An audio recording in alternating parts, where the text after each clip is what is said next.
radio that you control, and 603-283-6160. That's 603-283-6160 is the phone number you can call to bring up whatever's on your mind.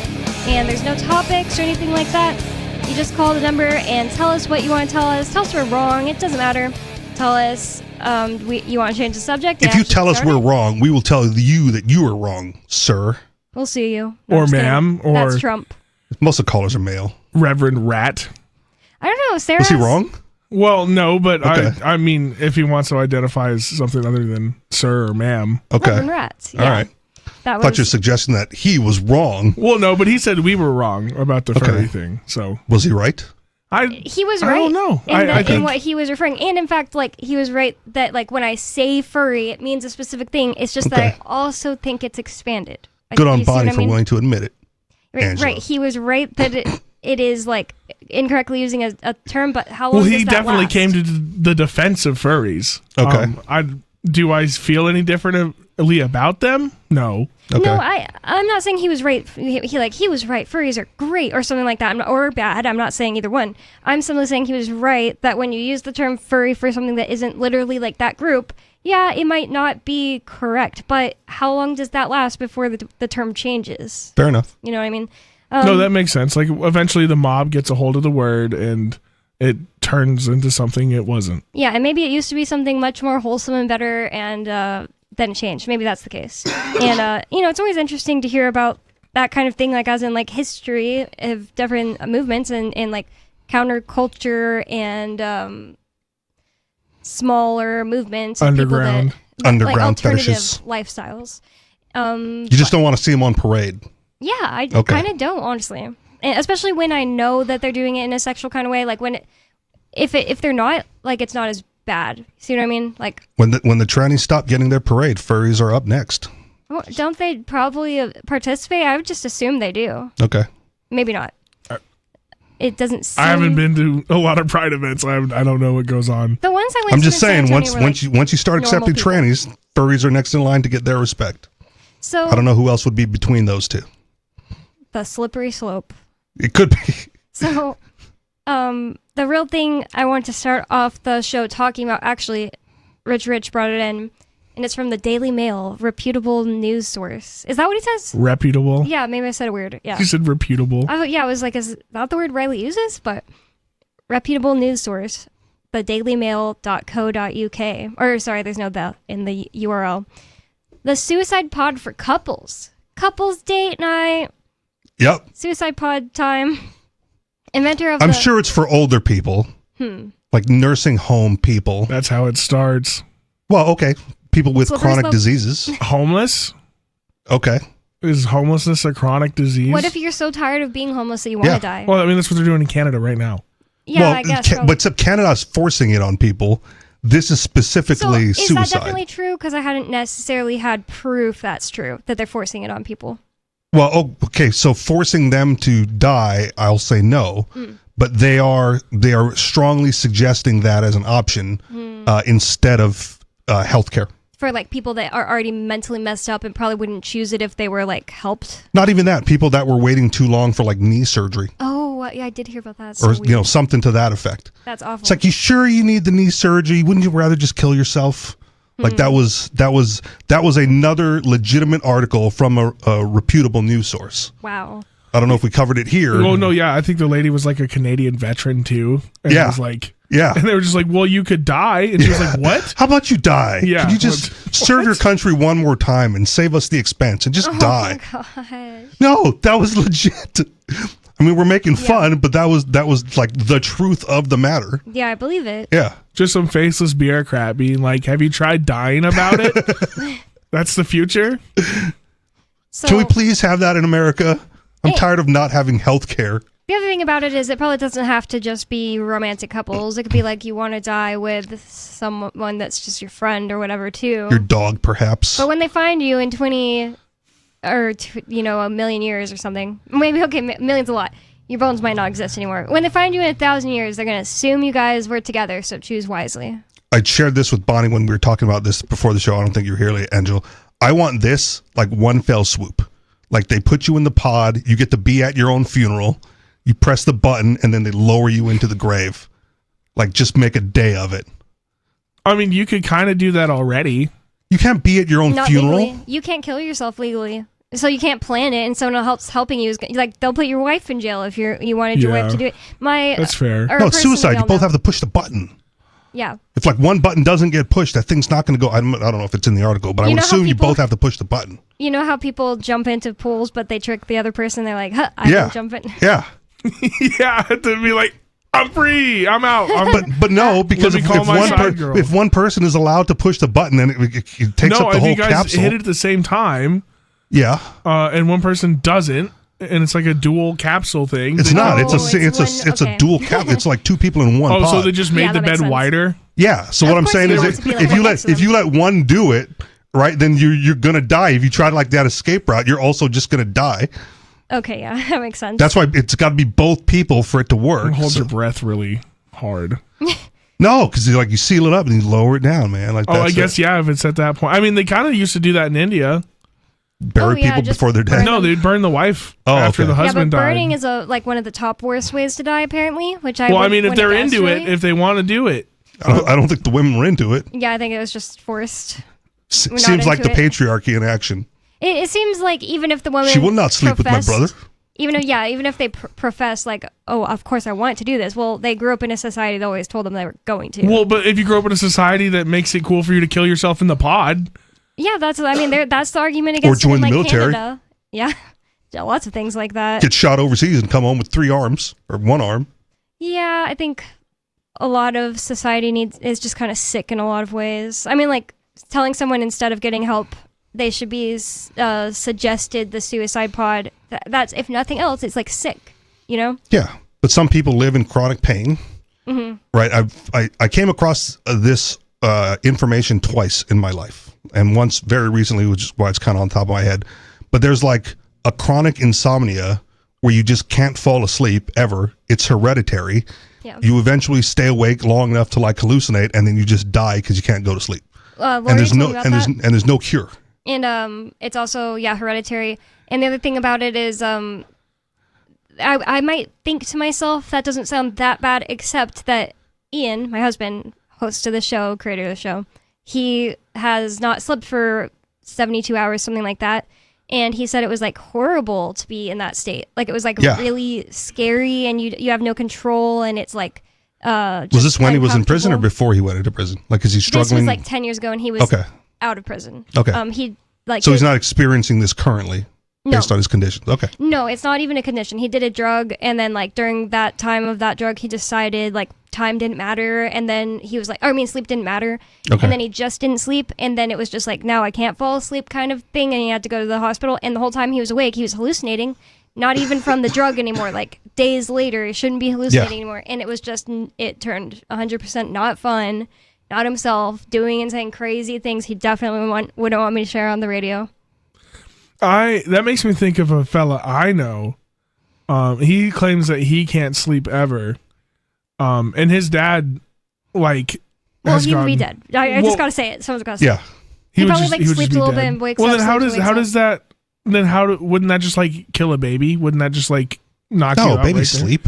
Well, but I'm saying so when does this, could it just like turn on at some point in your life? When does this forever insomnia like kick in if it's hereditary? That's kind of the thing. When Lori brought up, her point was like, you wouldn't want to pass that on to your kids because it's such a terrifying feeling to think, don't know when, but at some point I might just not go to sleep. Yeah, it's a progressive disease. It gets worse, and then at some point you just don't sleep, and then you die from lack of sleep. And there's nothing you can do about it. There's absolutely nothing you can do about it. No cure, no treatment, just, if you got it, you got it, and eventually that's going to happen to you. In my opinion, I really don't believe anything is like set in stone by your genes. I really think that you could do something about it. Okay. I really believe that you could. But gene editing therapies. You take a COVID shot, change your genetics. So this is current science and medicine versus Bonnie and Angelo's opinion. Nope. There's like a bio. I mean, I'm sorry. I haven't read his book in a really long time, but there's Bruce Lipton, and he is the iced tea guy? No. Oh. Anyways, he studied. Just drink more brisk. chemistry at the smallest levels, like looking in telescopes all day. Or sorry, not telescopes, microscopes all day. All right. And in his opinion, he was like, everything that he was even teaching people, like genetic, everything he was teaching people was a lie based on his own observations. And he completely believes that what we know about genes is wrong. And in reality, he's with the whole way of thinking that everything can be changed. And I can't remember the word. It starts with an E. It's not coming to my brain right now. That everything can be changed with other therapies, like that genes can be changed, and it has to do. You can do things with your mind. You could do things with diet and things like that. And, Okay. And then there is another school of thought that like, nope, you just can't change it. If you get cancer, the only way to do it is attack your own cells and hope you kill off enough of the bad cells. That there's two fighting schools, and I believe that guy. I believe that things can change. I've read lots of books and watched lots of videos about the guy named Joe Dispenza, if you've heard of him, that Okay. believes in the power of your mind to basically miraculously heal. And also, ever since I was a kid, I've seen people claim right in front of me that they were miraculously healed of like pain and other things like that because of Jesus. And I think it's all the same thing. I think Okay. that it's the, what's the word? Mind over matter. Yeah, but The only thing placebo. the only thing that gives any validity to that is the placebo effect. I think right. that's what it is. Because if nothing works, then anything can theoretically work. Right? Oh, you need to cure a migraine? Just have like a 3-legged horse circle around you for 360 times, But the thing rotations, about- and that could cure your migraine. And the How do we know? placebo Because effect placebo works. exactly proves what I'm saying, though. It's like, you might think that it's like, it may be that there are certain things that can change certain things in your genes, but if even just believing even if placebo effect can change something about your genes, it Yes. disproves what they say, because they try to tell us like your genes are just written in stone. It's like one day you just live it all out. No anything will change it.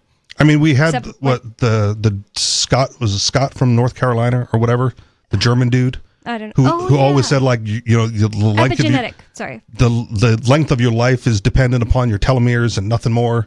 And if you can extend your telomeres and you can extend your life, and like that's Brian Johnson stuff. okay, whatever.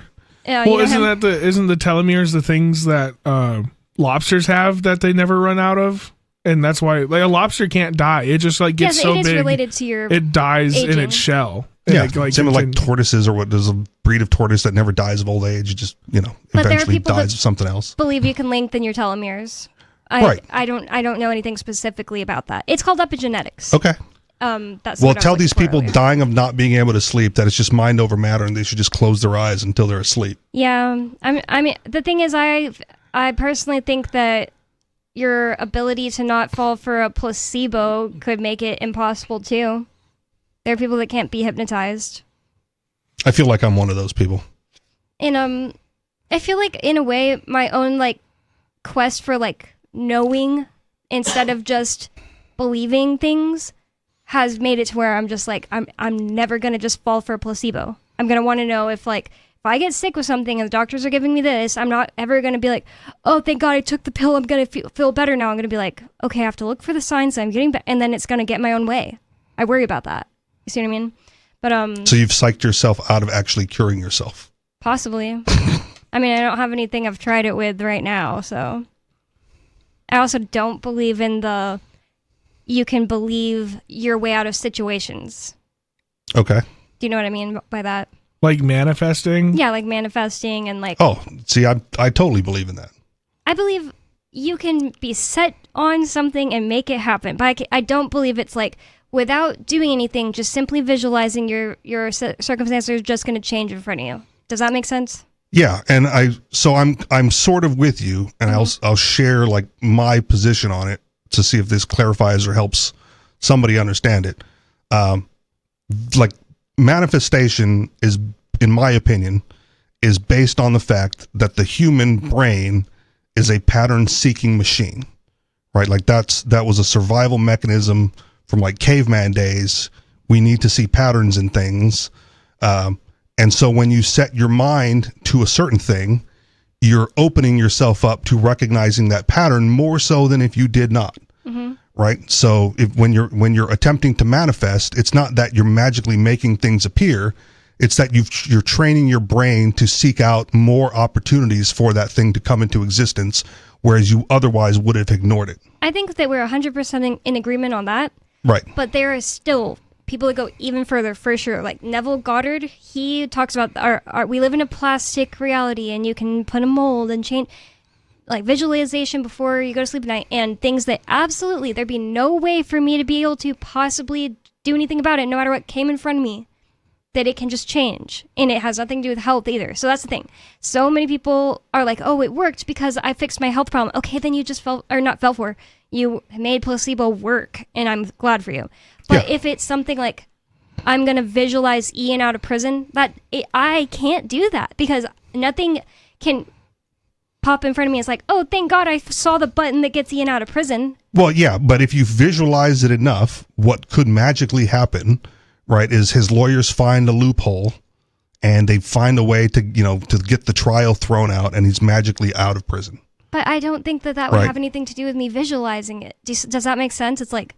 Right, but if you don't visualize it, absolutely nothing's going to change. It's like the power of prayer. But plenty of times I don't visualize something and it happens anyway. Because someone else is visualizing it. But what if nobody is? I used to call it like, because I did some like personal growth work, and I would call it like the company that I went through calls it like the screen of the mind. It's like the little theater in your brain that you put all these visualizations on. And I went like screen of the mind battle, right? Like I want to go to the movies tonight and you want to go to a restaurant for dinner, right? Let's see whose visualization works out. Let's see where we end up, And interesting to battle with it. Because someone's doing the opposite. Someone is absolutely doing the opposite of what you want. Yeah. Right. Like even now with all the recklessness in Minneapolis or whatever, like there's half the country visualizing those jackbooted thugs like kicking in doors and murdering migrants, and there's another half of the country like visualizing peaceful protest or ICE out of your town, right? And one of those manifestations is going to come true. That's interesting, and I think that has a lot to do exactly what you're saying. There is why they quote unquote make these weird things pop up like Charlie Kirk, and people say like don't give you your attention, they're like siphoning your energy. I really think that's true. They're like trying to siphon the right amount of energy for whatever thing they want to happen. Energy flows where attention goes. But I still don't think you can make absolutely anything happen. So I mean, I think it was last night on the show you mentioned something about like you don't believe, you think that believing in something or thinking about something isn't enough, right? Like you actually have to get out there and do it. Yeah. Right. Well, just like the energy flows where attention goes, right? The body follows the mind. So you're not going to do anything that you haven't thought about first. Yeah. So if you want those people to start acting, you have to get their mind in a place where they believe that those actions are then necessary. And so you have to change minds. If you want to change actions, you have to change minds first. I just think it gets harder when it's like, oh, you are going to try to influence people that you don't talk to. That, people that have nothing to do with your life day to day, and also it's not up to you. But we're also a radio platform, and at least early on in the Free State Project movement, I would like to suggest that Free Talk Live was responsible for the vast number of movers, right? No matter who you talk to, like they were Free Talk Live listeners. They listen to Ian and Mark on a nightly basis and said, like, I have to do this. They've changed my heart and mind. I'm coming to New Hampshire. Right? Like Ian and Mark didn't know any of us personally, right? They didn't know they didn't necessarily know that they were going to have that effect on that many people. They were just doing a radio show, right? That they enjoyed doing, but it moved a lot of people here and likely would have continued to do so if there wasn't like a rift between Free Talk Live and the Free State Project. Yeah. I think that if you put something out to where people can actually be in its vicinity and hear it, then you never know, it might just reach the right person, and sometimes I've been shocked, like, but it reached an entire country of people, right? Free Talk Live was on 100 plus, almost 200 at one point, over 200 stations, and that message reached enough ears to get a handful of people to move here. I still think that is different than sitting in your bed hoping that judges and I get it, but they weren't forcing people to move here. They were like, oh, you don't have to do anything, just move to New Hampshire. Like, no, you got to get in the right mindset. We're telling you all the things that are going on, and people's minds were changed, and they thought this was the best option for their life, and they moved. Yeah, and their mind changed before their body made the move to New Hampshire. And I don't know, did I say this on the show last night, that I think that it's really interesting how when people just do things then suddenly really interesting things start happening around them, as opposed to the type of people who just, I want a girlfriend, but I'm not going to get out of bed. You know, that kind of person. If you're going to sit, well, I mean, you could I sit believe there in and try all to that. manifest a girlfriend, and it might happen, right? Like, oh, I never leave the house. Well, you could be a cute delivery driver, right? That you manifested because you ordered from Domino's. Yeah, but let's say you do nothing. Like, you don't deliver pizza. Well, then you either, might as well just and jump it's in the not gonna suicide happen. pod because Yeah, you might as well. you're just going to die anyway. We have a caller on the line, so I'm gonna, instead of going to the suicide pod, I'm gonna go to the caller. Dave Ridley from Colorado, you're on Free Talk Live. What's on your mind? Have you guys seen this debate where Dave Smith takes on some neocon on the Joe Rogan show? Nope. No. Oh, are you talking about the Douglas Murray debate from like the That's who it summer? was. Okay, I couldn't remember the guy's name. I didn't see it. And I forgot to write that. It was part hard. down. It was a hard. I turned it off. I was just like, this isn't even. This is just clown show, and I turned it off. It wasn't From whose side? I guess- the whole debate was a clown Okay. show. I wasn't enjoying it. It wasn't a good debate. They were just that I didn't like it. I guess the neocon got his butt kicked so hard that he's now become a fairly popular meme or something. Because he keeps asking Dave Smith, "But were you there? Were you there?" And so now it's become the "Were you there" meme or whatever. Because every time Dave Smith says something's happened somewhere, this guy wants to know if Dave Smith was there and saw it with his own eyes. You've But, never been? Apparently, that's another thing they Oh say. yeah. Oh, you've never That's right. been. You've never been. You've never been. Have you ever been? So, this was so interesting when I got done with it that I actually took notes. I listened to it a second time and took notes. And I can kind of give you an executive summary. So I listened to it so you didn't have to, because I thought it was Nice. interesting. But so there's this saying, "By their grievances shall ye know them." So right. So if someone has this really, if their grievance is that you're doing something that's not an act of aggression, then they're the bad guy, right? Okay, let's continue this conversation on the next segment. But, okay, so we're going to talk about by their grievances, you may know them, and the Dave Smith, Douglas Murray debate, which I did hear so much about, but I don't know why. I never looked into it. You're saying it wasn't interesting. Let's see, 603-283-6160. More Free Talk Live coming up. Don't go anywhere. It's Free Talk Live. More coming up. The Shire Free Church offers a sanctuary to those seeking an escape from state churches.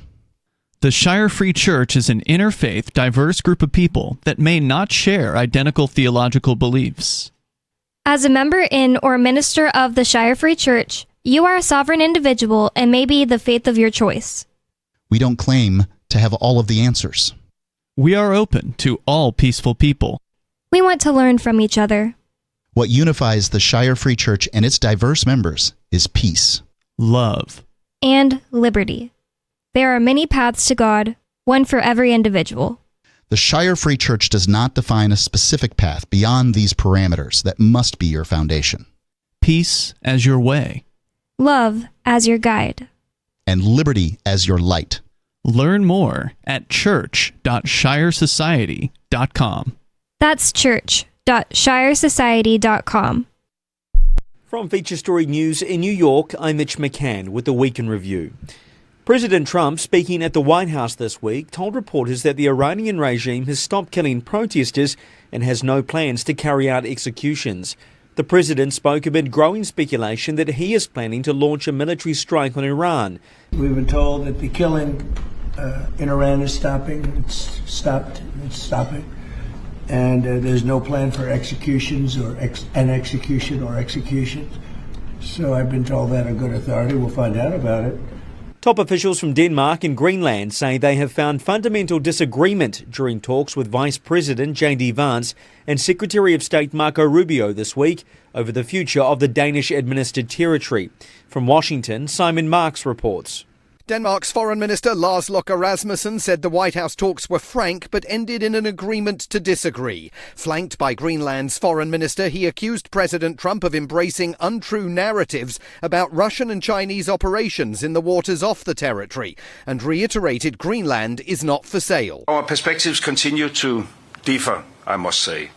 The President has made his view clear, and we have a different position. The three parties did agree to create a high-level working group to see whether any kind of compromise is possible, and the first meeting of that working group is due to take place within weeks. The Trump administration says it will indefinitely halt visa processing for immigrants from 75 countries, including Brazil, Russia and Iran. Tony Waterman has more from DC. The countries on the list were chosen based on the Trump administration's belief that their nationals will require public assistance, like housing and food stamps, while living in the U.S. Anyone seeking permanent residency in the country is already required to prove they won't become a public charge. Officials say the suspension will only apply to immigrant applications, not to student or tourist visas. China and Canada have announced a new strategic partnership aimed at easing tariffs and expanding cooperation. Ira Spitzer reports. The two countries agreed to lower tariffs on Chinese-made electric vehicles and Canadian agricultural exports, signaling a reset in their strained relationship. After meeting Chinese leader Xi Jinping in Beijing, Canadian Prime Minister Mark Carney said that Canada must be pragmatic as the global trading system becomes less predictable. The deal would allow a limited number of Chinese electric vehicles into Canada at sharply reduced tariffs, while China is expected to cut duties on Canadian canola and other farm products. The move comes as Canada faces pressure from U.S. tariffs amid formal talks with the U.S. over the future of a North American trade pact. From Feature Story News in New York, I'm Mitch McCann, and that was the Week in Review. Our Matrix server is about as free as internet chat can be. Join the existing rooms or create your own at chat.freetalklive.com.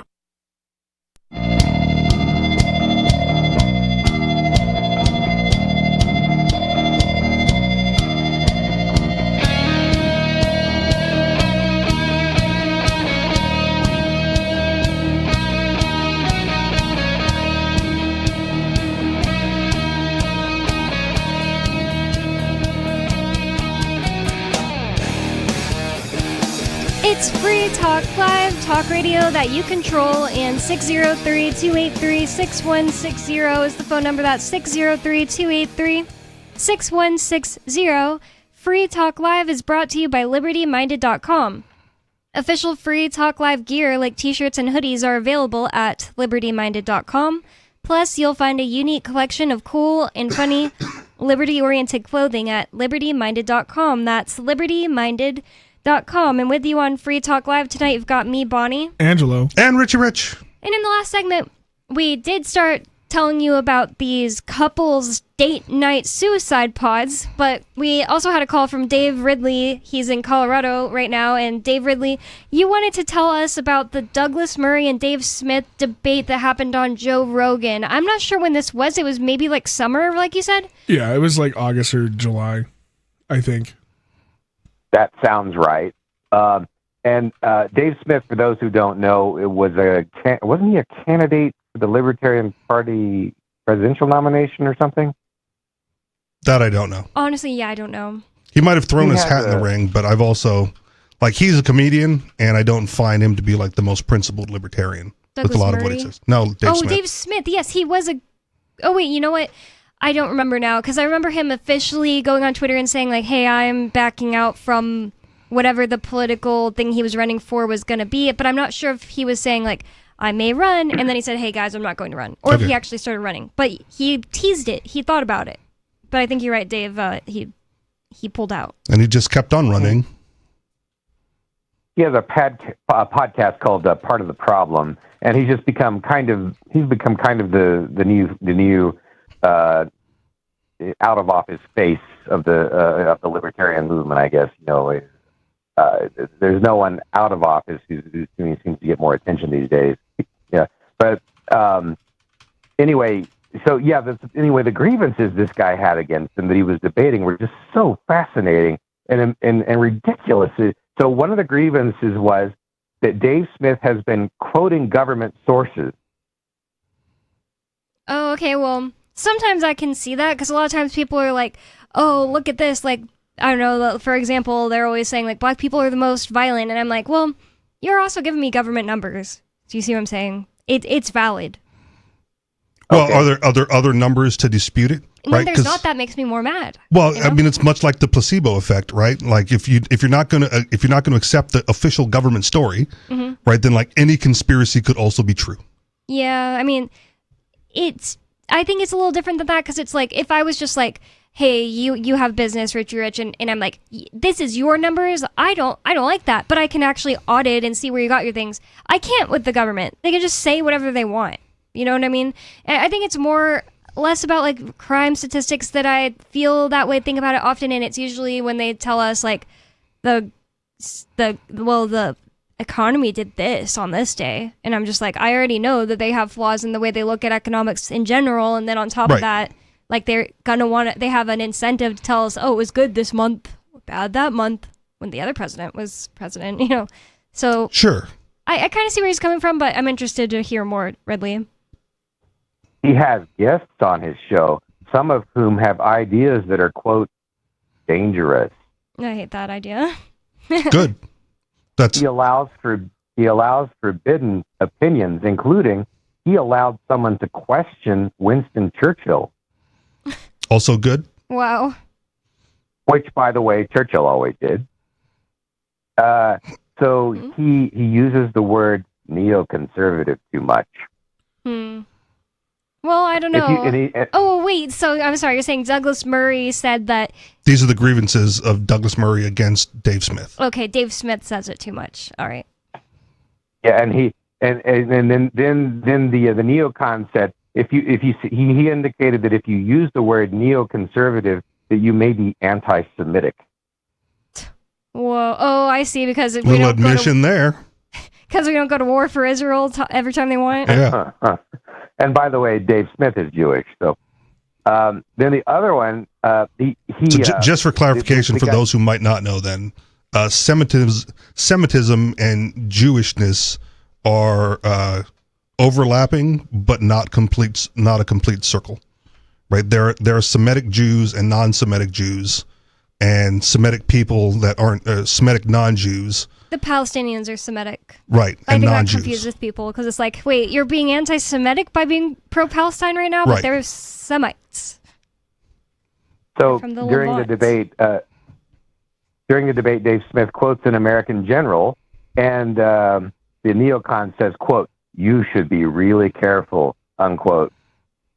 And then he says when people say things he doesn't like, quote, "Absolutely, I intervene to stop that." What? The guy is just like he's lying down, and all he's doing is just peeing on himself. And then the neocon says, quote, about the United States, he says, quote, "This country has not been at war for 25 years," unquote. That's not true. That might be true. When was the last declared war? Right, Well, we've been okay, in military interactions. We've had kinetic military activities. Well, if he's just using, like that as a cop out, like, no, not technically, well, that's a little Technical lame. truth is the best kind of truth. I guess, but in my opinion, it's lame. I don't know. I heard somebody else say that. Dave criticizes Paul Wolfowitz too much. And Who is some that? of the people he criticizes are Jewish. Okay. Who's Paul Wozowitz? Paul Wolfowitz is a prominent neocon who's responsible for, I don't know, maybe 1 million deaths, maybe 2 million, Okay, I've never heard of this Hefflumperwoozle. depending on how you count them. Yeah. And the last thing this guy says, the neocon says, we need to have, quote, more experts around, unquote. Yeah, that's ridiculous. It's like Okay. people can't get on the internet and say their opinions based on what they know. Like, if someone goes on the internet and says something and they're open to debate you, you can tell them when they're wrong. But the idea it's like dangerous to go on the internet and say opinions and then end up being wrong is ridiculous. It's ridiculous. I hate when somebody said something I said recently was dangerous and I was very offended. I was like, words are not violence, and this is the thing. I said, I heard from someone else something about your business, like bad business that you conduct. And he was like trying to convince me not to say that. And I was like, well, that person still has that opinion, and I don't think I have to take it back. Trying to tell me I did something wrong. And then it's like one of his tactics was to say like, people rely on my business. So what you're saying is dangerous. Well, maybe they shouldn't if that person is right. Exactly. Right. That's why you have feedback and rating systems. And I just, in my opinion, it's and like check the Yelp reviews. Telling someone that their opinion at all is dangerous is ridiculous. It's like, can you actually back that up and show like where I'm doing anything violent by my opinion? That's so dumb. Hate that. I hate when people use that. Yep. It's like a tactic, like if you're specifically a libertarian and you're like, the only way I can like make this person be in the wrong is to show that they're doing something violent. Okay, I'm just gonna say her words are violent. That's such a cop-out. I hate it. Ad hominem, I'm going to attack the man and not the argument. Yeah, basically. So to watch the debate yourself, it's on YouTube, and if you just type Dave Smith debate Joe Rogan, that will probably bring it up. Was Joe Rogan the moderator since it was on his show? Yes. Okay. Yes. I've been hearing some kind of disappointing things about Joe Rogan recently, where he's basically just like, he used to question this thing or that thing, and now it's like if you bring anything up like that at all, he starts to just like try to change the subject and make it more safe. It's like he's going more milquetoast. Have you guys heard this? I mean, I'm not a viewer. Yeah, no. As odd as it sounds, like his show is way too like long form for me, and I'm never stoned, so I'm never going to enjoy it. I think that I never liked it because of this vibe that he has where it's like every single thing is just so unbelievable. It's like, well, because he brings on crazies and kooks, right? And then he platforms them, which is fine. There's nothing wrong with that. And he lets them say their piece, and then he, interviews them based on what they're saying. But it's not like he's done any research. That's how that feels. Yeah. He doesn't have any rebuttals to counter what they're saying. So it's almost like if I want to listen crazy. to Wow, that's crazy. A Paul Stamets interview, the guy who like talks to mushrooms or whatever. He's a mushroom guy. I think I'd just rather go somewhere else. Like, okay. You see, and you just made me realize exactly why that is. It's just like, it's because his guests are the people that are interesting, and I used to think he was like a really good interviewer because I had heard it so many times. Like, I feel like I've said that just because I've heard it. Okay. But in reality, it's like, I tried to watch his Kanye West one. It was unlistenable. People really liked his Miley Cyrus one, and to me it was unlistenable. It's like, I think those people are more interesting when they're just interviewed by like a real professional. I hate to say it. Yeah, or a professional that's done like a little bit of research beforehand, not necessarily on the spot with his producer. Hey, can we look that up? Oh, I was wrong? Okay. No, find the article that says I was right. Like, wow. Okay, Joe. I don't know. I like his science ones. He brought on like when he brings on what's the word? And like environmentalists, but not conservationists. I really like his conservationist episodes. Like he brought one lady that lives alone in Alaska in a cabin studying wolves. Like, and she's been doing it for 40 years. For like 8 months out of the year, she's isolated with her dogs, and that's all crazy. she does is like. It is. Well, yeah. I mean, the wolves are talking to you? That's crazy. Something like that. But I think, well, I mean, that's you had dinner with the alpha? That's crazy. He does say that. Yeah, I guess. But I find that's fun. For me, that's fun. I think in other settings, those people are pedantic. So I think Joe Rogan brings like a side out of those nerds that I enjoy seeing out of them. I like Joe Rogan best as a UFC commentator and secondary as like a decent stand-up comedian. He's, I think, the best thing, number one UFC. Right. That's where his bread gets buttered. Go ahead, Dave. The best thing about him is that the Clinton News Network hates him. That is a good point. And it's like, at some point I kind of got to ask why, because it's like, I feel like he's always been a bit milquetoast. Maybe it's because of the people he doesn't mind platforming. Like, he would platform Alex Jones, but sit there and try to milquetoast everything up the whole time. So it's like, that's what I don't really like about him. But the thing I do like about him is that he platforms Alex Jones at all. See what I'm saying? Yeah. Whether you think Alex Jones is a kook or not. And he's got Elon Musk on there, and they smoked out together and whatever. That's so cringe. That whole little... I know the exact look on his face that he gets. Yeah, exactly. You're sure. I hope the camera was on you at that moment. But anyways, the Donald Trump one, that was like do or die. He had to do a good job, and he did. It was interesting. And also, I think he was also told not to push that hard. I don't think he pushes that hard to begin with. That's part of it. Like he's not there to argue with his guests. He's there to give their guests a platform to get out an opinion or or concept or what, science that nobody else is going to platform. And then his job is just to like ask them, I don't want to say leading questions, but questions that make them look good. Yeah, make them Right? talk. I think actually, have you seen the Sam and Colby one? Yeah, that one was good. Okay. I like Sam and Colby. So, anything else for us, Dave? Even Hitler and Stalin are within their rights to be platformed. I agree. I remember one time, thank you for the call, Ridley. DaveRidley.com for more, RidleyReport.com for Just more. send everyone to a porn site. From Ridley. Oh my God. I hope that's not one of those. But one time Riley and I were saying to a caller that was saying something about somebody shouldn't be platformed. We were like, if Satan himself became a human being, I would hope we could get an interview with him. You know what I mean? I think that what's the problem with hearing the words coming out of Satan himself's mouth? If they're that wrong about so many things, it should be easy to like dunk on them in an interview, Exactly. right? Use the Socratic method. Just ask them questions until they're tied in a knot. Like, what's that one guy that was popular for a while? Jan Helfeld, whatever. Hey, I don't remember know. this guy? Okay, look him up. I mean, not immediately, but he interviewed a whole bunch of politicians and got them, just asked them questions until they got into a contradiction. Like a John Stossel almost? Better than John Stossel for this particular thing. But he would get them in contradictions like, but you just said, voting is voluntary. So how is it now compulsory? He's like, well, it's not what I said. I'm like, you want to rewind the tape? I just asked you the question. Dang. And then he likes, I think he debated like Larkin Rose, and Larkin Rose did the exact same thing to him because Jan Helfeld finds it necessary to have a state for like military defense. Like, but what about the conflict and the contradiction in your own logic? There, Jan, and yeah. And you got the name right. It's Jan Helfeld. Yeah. Interesting. I never heard of this guy. It says here that that he tried to get Senator Harry Reid, to admit that taxes are involuntary. Reid simply wouldn't. And this person writing, David Henderson, says, I found the style of the interviewer, Jan Helfeld, so compelling that I started watching other interviews he'd done.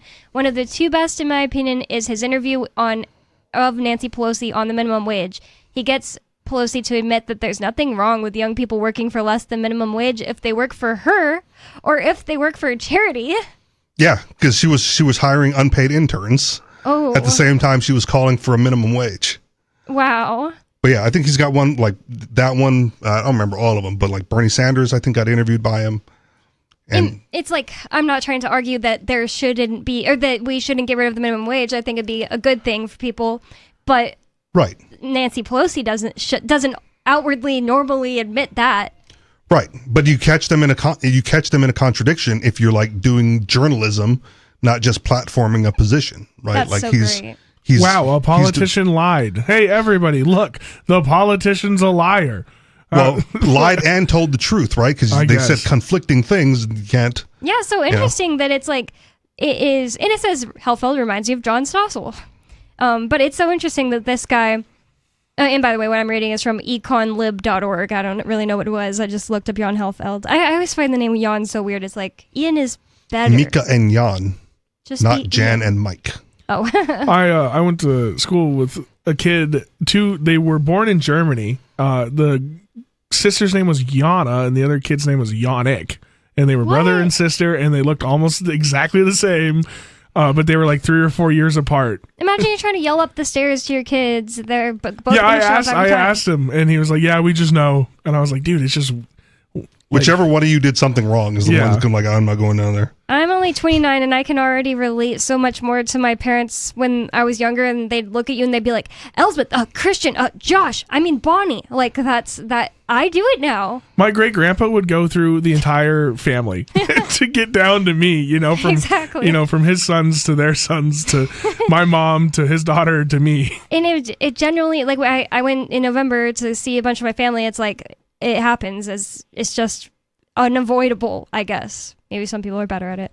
Anyways, that's really interesting. It makes me want to read more about the Jan Helfeld guy. I'd never heard of him before. And we got to him because we were talking about Joe Rogan. I hate to sound like so insulting about him. It's like, I would listen to his show again. I don't think he's the worst or anything like that. He's just like, I've never been obsessed with him.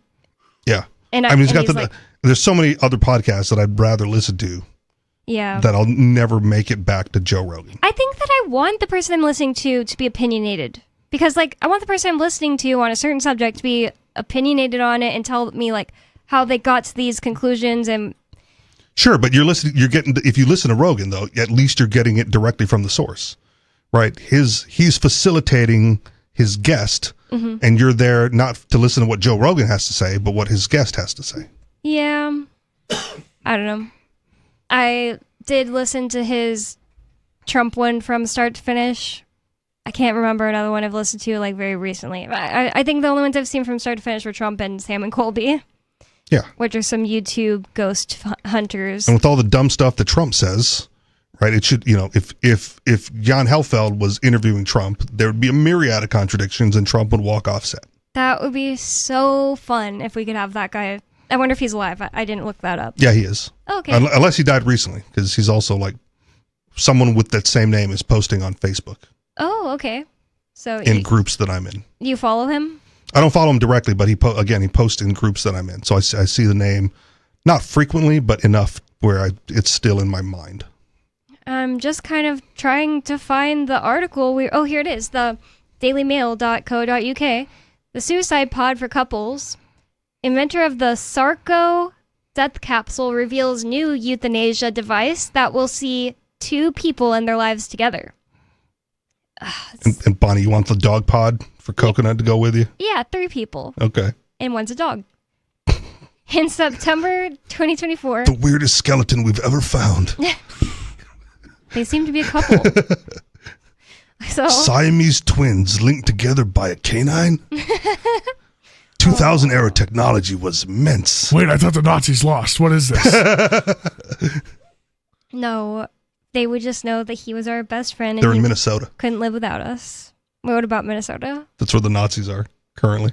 Why do you say that? Are you watching the news? No. Oh, you mean ICE. Sorry. I'm sure. Like Gestapo. These are the same picture. Yeah, okay. My brain instantly went to, like, oh, there's a conspiracy that the Nazis didn't actually die. They just moved to America, which I've heard. Well, yeah, they moved to Argentina. NASA. Yeah, they went to NASA. NASA. They did the rockets. Yeah, that's how we got to all the of moon. that stuff. I thought you were saying, like, Wasn't the women? Now they're popping out in Minnesota. What? That's what I thought. Wasn't the women? What? I don't know. I watched that movie about the chicks who got us to the moon. Oh, they figured out, like, that last formula. Katy Perry? What? I don't know. Was she in the movie? Okay. No. She recently went to space with a different. It's under NASA. No. So that was just a joke. But I don't know. I always assumed it was men that got us to the moon because they're men that were, like, the ones that touched down. But do you mean, like, in the behind the scenes? Yeah, the people who, like, did the calculations to land us on the moon was a bunch of women. It's just like I don't even care to learn all that stuff, considering there's so much that's fake about it. Like, but the rockets that got us there were made by Nazi scientists. Okay. If they got us there. If they got us there. That got us to a desert in Utah with Stanley Kubrick. Check into their hotel rooms, multiple NASA people, and they use their NASA email, and I'm like, whoa, I'm checking them in, and those were just some weird people. I mean, I've probably met weirder people in the Free State Project. Unless it's required, that is weird. Because once I graduated, I stopped using my college email, too. I don't know if... No, I think that they were there for that business because I was on a military base. All right. And it's a military base with a huge proving ground, so I feel like they were out there to, like, test rockets or something. Okay. If not rockets, just something else. But anyways... So not really a flex then, just like part of the job. Right. Okay. I think that they would... The thing that was weird about them to me was that they just, like... I guess I just don't know that many people that are, like, 140 IQ... No social skills, simply straight to the point. That's what was weird about him to me. It wasn't anything like, oh, I get a creepy vibe, but it is a little creepy to be talking to someone like that. You know what I mean? No, I don't think I've ever talked to someone from NASA, ever. That's the only times I ever had. I didn't ask them anything about it, though I wanted to. Or someone with that high of an IQ. I think to get to that type of level in anything, you're kind of weird. Even like you spend time with, like, high level athletes too. Those guys are a little off. There's a little something weird about those guys. Well, that's probably what got TJ the Spy kicked out of the TSA, because he is that level IQ, but he's just too human, and he's got humor, and he's not one of those, like, I can't understand what you're trying to say to me. Is it supposed to be a joke? I don't understand. You know, like, you can be I don't know, and he definitely is weird. Socially awkward. Yeah. The hallmark of every true libertarian. Oh, I'm not saying that TJ is socially awkward. I'm more saying that the NASA people were, but... Well, I think just those types of people also work really well within like rigid systems. Like, yeah. They enjoy those kinds of things, so they probably excel in that kind of environment. They don't have time for small talk with the receptionist. They're trying to get back to Mars. Oh, I really wanted to ask them, like, what do you think of the people that say the moon is, or the Earth is flat? They probably just chuckle and walk away. Yeah. So how's the weather? Is that some kind of joke? Do you think it's going to rain during our rocket launch? Is it going to be cloudy that day, madam? Do you know something that I don't know? I mean, it actually does kind of creep No, me out. I was just asking about the weather. And I feel I haven't really thought about it much at all, that they were on a military base for, like, chemical engineering, and NASA was there. It's like, is NASA supposed to be doing stuff like that? Or Probably they just rockets. Like, if it's chemical engineering, that sounds like rocket fuel. Is it? Just got to go find some rockets. Yep. And I guess you could really test anything, or you could, like, rent, because you're NASA, you can rent from the military. We need this space to do something. It doesn't have to be weapons. I don't know. It's all creepy, and it's creepy to talk to anybody who's involved in that kind of thing at all. Space Force. Space lasers. Whatever Star happened to Wars Space project. Force? It's still around. Yeah, but I know. I just don't hear anything about So it. that means they're probably doing something crazy. And whoever invented Very the secretive. suicide pod probably falls under this exact personality type. 603-283-6160. It's Free Talk Live. More Free Talk Live coming up. Don't go anywhere.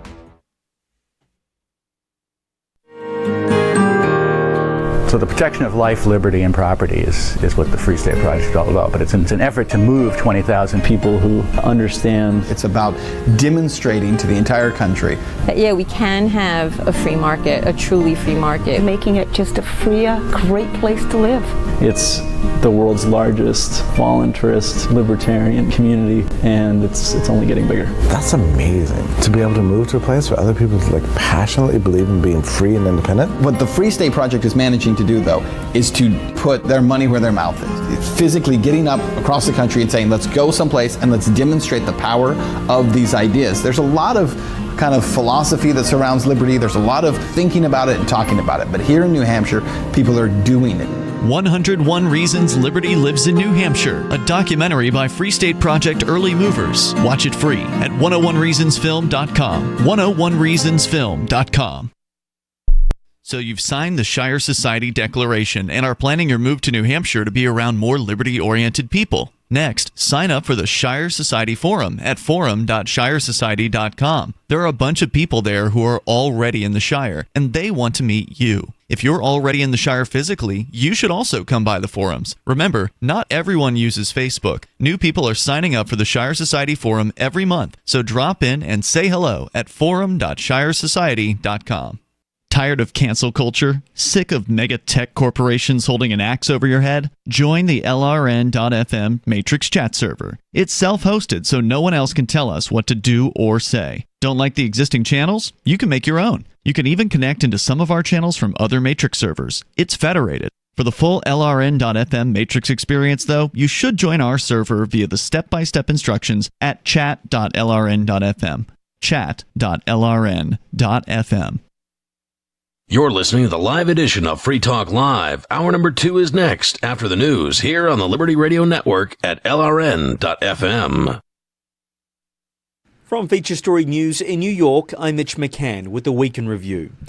President Trump, speaking at the White House this week, told reporters that the Iranian regime has stopped killing protesters and has no plans to carry out executions. The president spoke amid growing speculation that he is planning to launch a military strike on Iran. But he told reporters he has information that the situation inside the country is improving. We've been told that the killing in Iran is stopping. It's stopped. It's stopping. And there's no plan for executions or an execution or executions.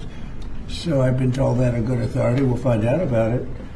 I'm sure if it happens, we'll all be very upset.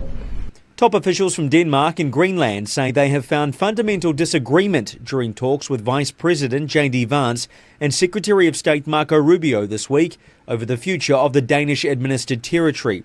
From Washington, Simon Marks reports.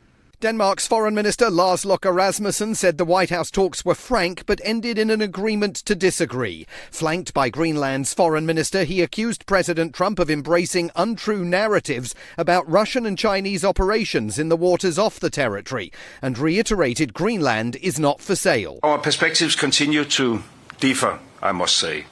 The President has made his view clear, and we have a different position. The three parties did agree to create a high-level working group to see whether any kind of compromise is possible. Greenland's Foreign Minister Vivian Motzfeldt. I think it's very important to say it again, that how important it is from our side to strengthen our cooperation with the United States, but that doesn't mean that we want to be owned by the United States. And the first meeting of that working group is due to take place within weeks. The Trump administration says it will indefinitely halt visa processing for immigrants from 75 countries, including Brazil, Russia and Iran.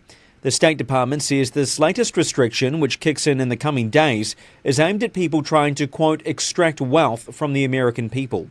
Tony Waterman has more from D.C. The countries on the list were chosen based on the Trump administration's belief that their nationals will require public assistance, like housing and food stamps, while living in the U.S. Anyone seeking permanent residency in the country is already required to prove they won't become a public charge. Officials say the suspension will only apply to immigrant applications, not to student or tourist visas. A large number of people are expected to travel to the U.S. for the World Cup later this year and the Summer Olympics in 2028. China and Canada have announced a new strategic partnership aimed at easing tariffs and expanding cooperation. The agreement comes as Canada faces growing trade uncertainty with the United States. Ira Spitzer reports. The two countries agreed to lower tariffs on Chinese-made electric vehicles and Canadian agricultural exports, signaling a reset in their strained relationship. After meeting Chinese leader Xi Jinping in Beijing, Canadian Prime Minister Mark Carney said that Canada must be pragmatic as the global trading system becomes less predictable. The deal would allow a limited number of Chinese electric vehicles into Canada at sharply reduced tariffs, while China is expected to cut duties on Canadian canola and other farm products. The move comes as Canada faces pressure from U.S. tariffs amid formal talks with the U.S. over the future of a North American trade pact. The agreement has raised concerns in Washington that closer ties with China could complicate relations with the U.S., Canada's largest trading partner. Ira Spitzer, San Francisco. Almost 40% of young workers in the UK took time off from their jobs last year because of burnout. That's according to new research by the charity Mental Health UK, which is calling for managers to have more open conversations about well-being. It says young adults in the UK are facing pressures both inside and outside of work. Clinical psychologist Dr. Nihara Kraus says employers could be doing more to help younger staff. The stress is often connected with the productivity that young people think they require in order to hold on to their job, together with all of the sort of extraneous factors in terms of not feeling the reward is sufficient, worrying about job security, immense competition. And so all of that leads to higher and higher effort, anxiety-driven productivity, and then ultimately feeling like they're burning out. From Feature Story News in New York, I'm Mitch McCann, and that was the Week in Review. A cool guy from middle school is still sporting his fat pair of Jinkos. A stunned St. Peter's Square crowd hears the Pope getting bitched out by God, and an 8th grader caked in makeup is probably really confident. This is The Onion Week in Review. This week, a Pew Research Center poll found that the vast majority of Americans would watch a television show called Love Trap, with most saying that regardless of the show's genre or quality, they would tune in weekly to see its stars stumble into romantic triangles, double-cross one another, and contend with whatever the titular love trap refers to. The survey confirmed that 62% of Americans would likely watch Love Trap to see a shrewd but cold-hearted Southern belle named Tammy. 23% of the nation hoped the show would be referred to as The Trap by its most loyal fans, and 15% of respondents said they simply needed something to watch. And in this week's Science News, a biologist completes a 5-minute study of the pathetic organism in his mirror. In other news, a man confidently hits send on the worst job application a company has ever seen. This is the Onion News Network. You can stick it to the man and big tech. Join our FTL social mastodon at social.freetalklive.com.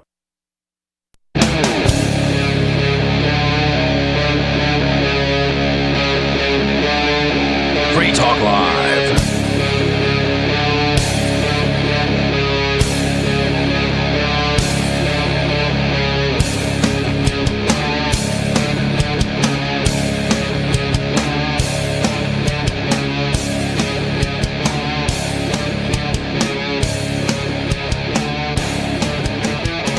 It's Free Talk Live, talk radio that you control, and 603-283-6160 is the phone number. That's 603-283-6160. And I'd like to thank, I think it's Ukraine79 for being an amplifier with us here at Free Talk Live. That means that Ukraine79 went to amps.freetalklive.com and signed up to support the show. AMP stands for Advertise, Market, Promote, and Support. Thanks to Ukraine79 and everyone who supports us. Again, that's amps.freetalklive.com if you'd like to check out the perks and benefits of becoming an amplifier with us here at Free Talk Live. With you on Free Talk Live tonight, you've got me, Bonnie. Angelo. And Richie Rich. And the number to get in on the conversation with us is 603-283-6160. That's 603-283-6160. Correct.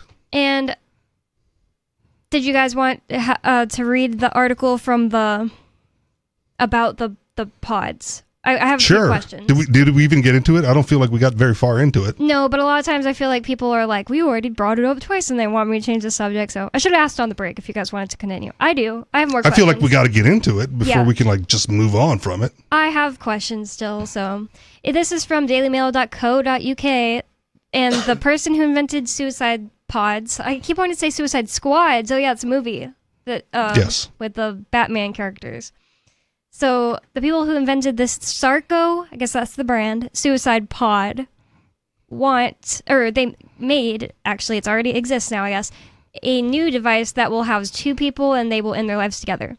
In September 2024, a 64-year-old woman became the first human to experience her last moments in a futuristic killing device known as the Sarco pod. Has there been any horror stories? No, because if you read on, she's been the only one. Oh, she's the only one. Okay. Yeah. Wow, that's shocking. Well, because they claimed that it was murder. They said that there's strangulation marks on her neck, so it wasn't really a suicide. What? And then they arrested the doctor. I didn't hear all this. This is like a whole... They need to make a movie about this. Okay. Or at least a documentary. So they're trying to say it didn't work and somebody just went in there and strangled her? Well, or they're saying that they strangled her and then put her in the pod to make it look like a suicide. Oh my... That's crazy. But wasn't there a big hubbub about how she was wanting to kill herself? Yes. Now, it was that woman that was depressed or whatever? Yeah, well, I don't remember all the details. Yeah. But it worked, and then they they said it was murder and arrested the doctor. Wow. Is he still in jail? I don't know. Might be in the article. I don't remember everything I read. Wow. And I'm not sure if the woman I was just describing that was depressed and then she did kill herself. I'm not sure if it was the same woman you're talking about either. And plus, I just realized, if you're talking about the one that died in pod, same woman, because there's only been one. I was going to say, okay. I just realized that when I hear all these people who, in Canada, the maid thing, I, for some reason, just assume they were all going in the pod. Oh, no. It's injection, isn't it? I don't know how Canada's killing its citizens. It's probably just a crazy hit of fent. Oh, honestly, that'd be the best way. Because whenever I went through my surgery, it was just I was like, sir, Mr. Anesthesiologist, I am really scared. And he was like, oh, don't worry. We're just going to give you something to relax you if you want. And I was like, yes. And 20 seconds later at the very most, I don't remember anything else. It was awesome. And in fact, it's right when it hit my vein, I was like, oh, actually, you know what? I feel a lot better now. And they somewhat chuckled. They're like, yeah, I bet you do. The weird thing, before you go to the phones, the weird thing about this pod, if it works, right, is that it seems more humane, and yet, at least in America, when they kill prisoners, it's by lethal injection, usually, which we know is painful, right? They numb the prisoners so they can't move, and they paralyze them so they can't exhibit any pain symptoms, and then what they inject them with is excruciatingly painful. Whoa, I So it's didn't like know that. it's like a last part of torture and punishment right before they die, but they could just use these pods if we know that it works, right? And like, execute people humanely. That's so creepy. So I is didn't know that. how does it work? Is it like does pod? it like take all the oxygen out of the pod I and think they pump in asphyxiate you? CO2 or whatever. Yeah, that's what I mean. Because It's like, it's what it pumps smells in good, nitrous. No, it smells good. It makes you feel good. Yeah, nitrous. It gets into the article, but it just so pumps like in it's just like forever whip it until you don't wake up. well, you get knocked out fairly quickly because it's the only thing you're breathing in there. Yeah. Well, and then you die. we have Sarah on the line, so I'm going to go to Sarah from New Mexico. Sarah, it's interesting. We have an article Richie Rich brought in. Apparently, there is an Arizona bill that they're going to try to introduce an American Autobahn there. Did you know about that, Sarah? That is crazy. So, I thought we already have them. It's but it's got a speed limit of 80 miles per hour. That is on the Autobahn already. Yeah, no, that's not the quite. Autobahn. No, they can go as fast as they want on the Autobahn, apparently. Yeah, that's where they take the supercars and wreck them for YouTube and Twitter. I thought that was like the United Arab Emirates and stuff. That too. They don't have the Autobahn though. That's just where the rich people who buy the supercars live there, ship it over to Germany to drive the Autobahn, and post it on TikTok. Go ahead, Sarah. I just thought that interesting, Sarah. I don't think it's going to happen because isn't Arizona a camera state? It's like don't the Netflix base that it's like their state economy. You saying they're not going to do it because it's going to cost them revenue? I don't know what kind of crazy people isn't Arizona pretty conservative? I was told like it's the voters are pretty conservative. I think it is. That's where It's a purple Californians state. consider It's that. flipped back and forth. Yeah. Yeah, flips back and forth, but That's an interesting way to like justify to the population. We can't give you freedom because then we won't make enough money off of you.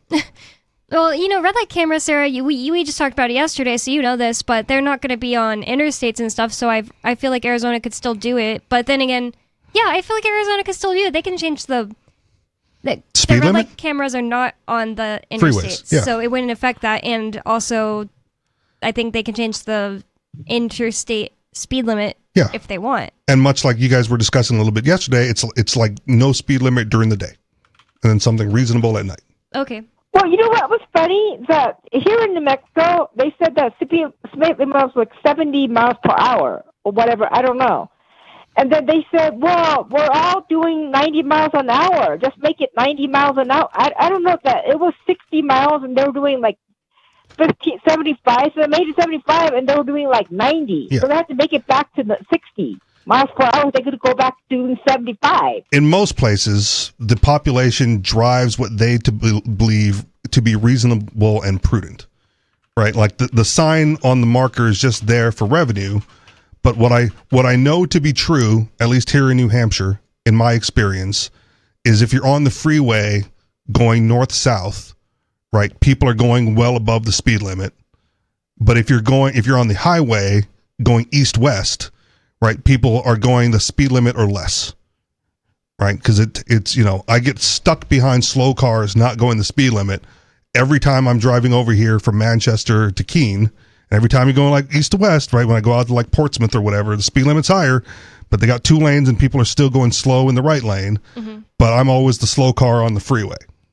I hate being behind someone on the one lane and it's slow. Right. But that's just they're not going. problem. They're barely going the speed limit usually. That's just a problem with the one lanes, though. It's like if you want to go slow in the right lane, that's fine. Yeah. Anyone can pass you.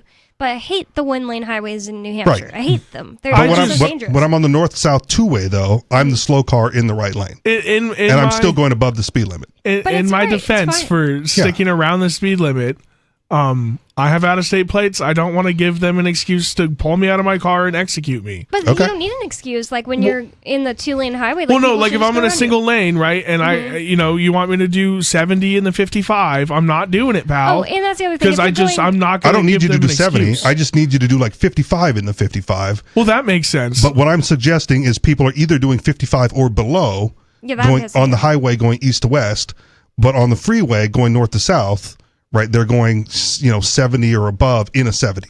I think people get into that pack, like, oh, we're in the pack. If everybody goes super fast on the freeway, we're not going to get caught.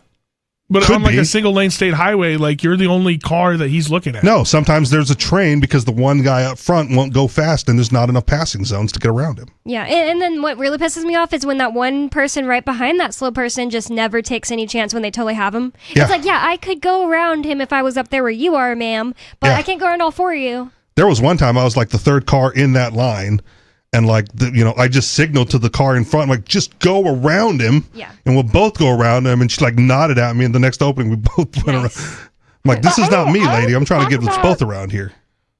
Well, New Mexico was on the budget chopping block for the Trump.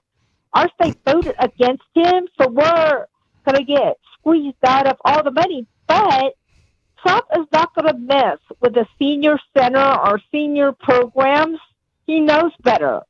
I was like, they cut the buses and everything else, but senior community centers, he left it alone. Because I think he knows that if he messes with the seniors, we're the ones that vote. The old people. I don't think Trump cares at this point, unless he's really harking for a third term. Midterms, aren't they? It's like, if a couple of senators and a couple of reps go to Democrat, then they can't do nothing. I mean, the president can't really do nothing. Good. That's the reason Let's why. aim for that and locked it down again. Was it the gridlock the government? Gridlock where you can't go left or right or just stuck in the middle. And yeah. Is that what? Yeah. Everything. Darn near everything the government does is a restriction on more freedoms. So if we can't get anybody in there to roll it back, the best we can hope for is that they get nothing done. And if gridlocking the government, during the midterms is the best way to like not do any more harm, then I'm for it. Oh, no, I don't think so. I think they agree. They'll get the stuff that takes away your rights done no matter what. Well, that's all they do. Yeah, that's what I think. Even like they just won't. The gridlock will be I think in a party sense where it feels like, oh, my side's not gaining any ground, but they're definitely still passing the bills that disintegrate your rights. Had you heard before yesterday, if you listen to the show, the thing Angelo said that they passed on Christmas, they spent $17 billion? Yeah, like the Fed injected another $17 billion. Yeah. So it's not really Congress. Sorry. But, kind of same point.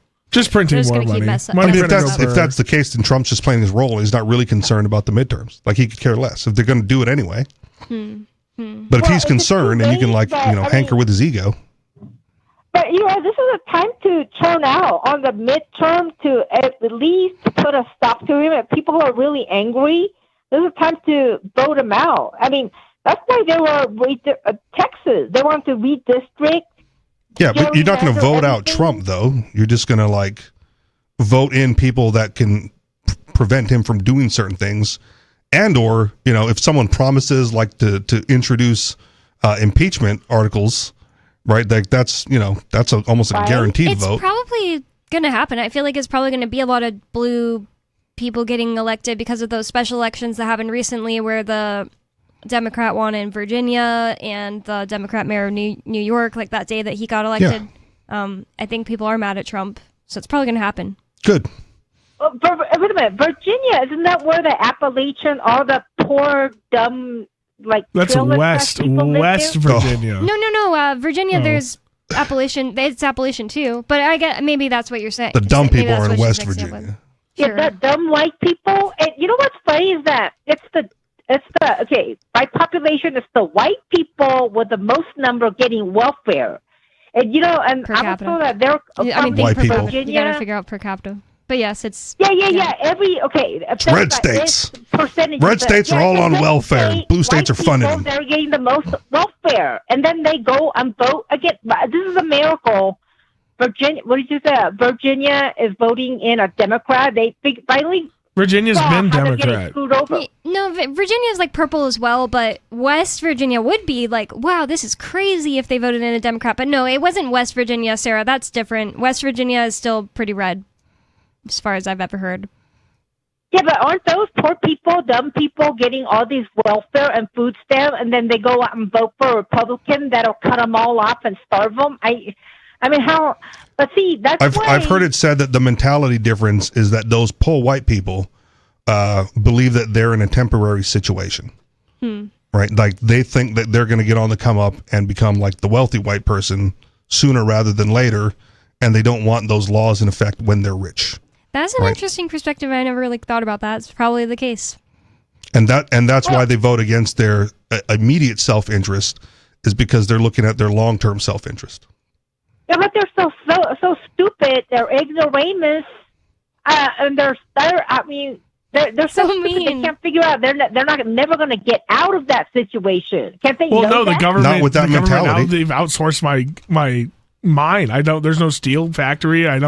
You've taken away the job. Of course, I won't get out. But this guy is saying he's going to bring my job back, and I get to get off welfare. Yeah, they're going to vote for that. I feel I have to defend West Virginians for a second because I have West Virginians. several friends there. They're not poor.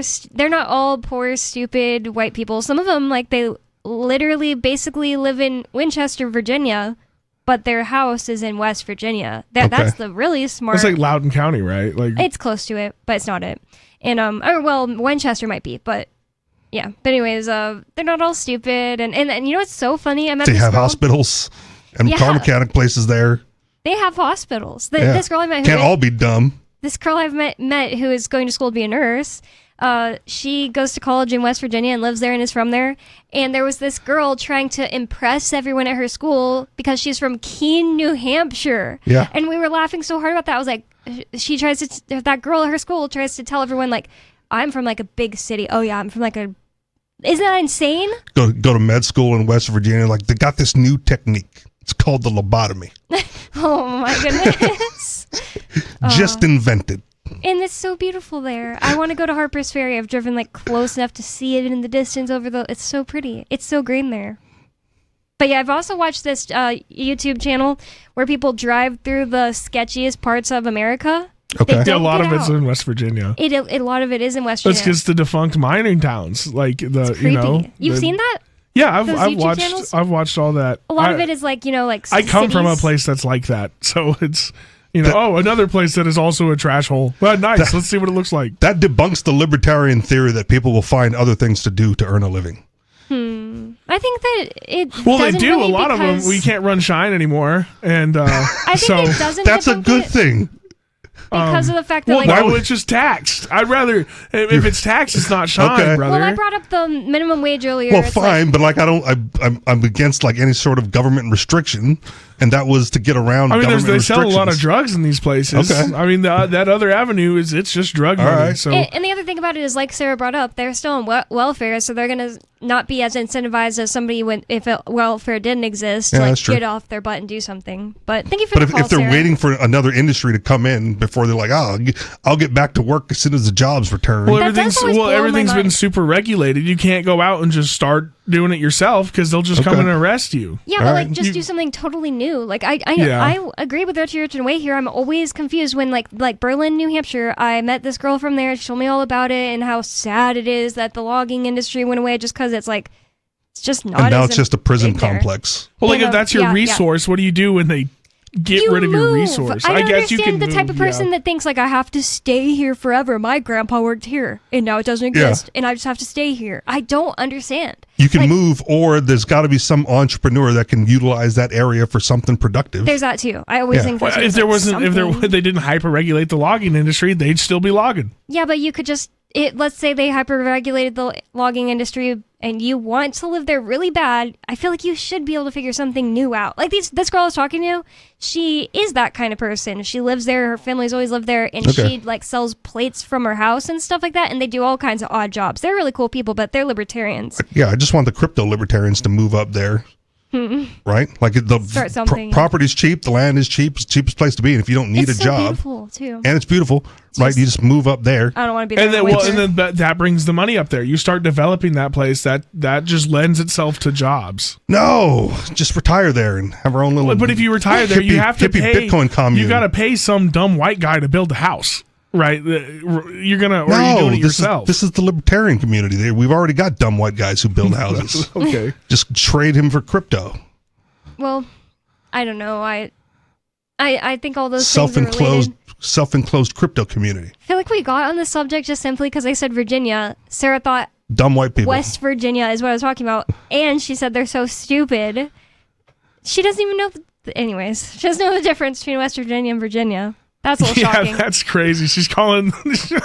She always calls everyone in New Mexico stupid as well, and it's funny. So is it just like Los Angeles and New York City is like the only place that has intelligence, she thinks? In Boston. In She Boston. used to live in Boston. She assumes we're basically in Boston, and she's always saying like, well, you guys don't understand. People are smart up there by you guys and in Boston, and they're stupid Have you down ever here. walked around in Boston?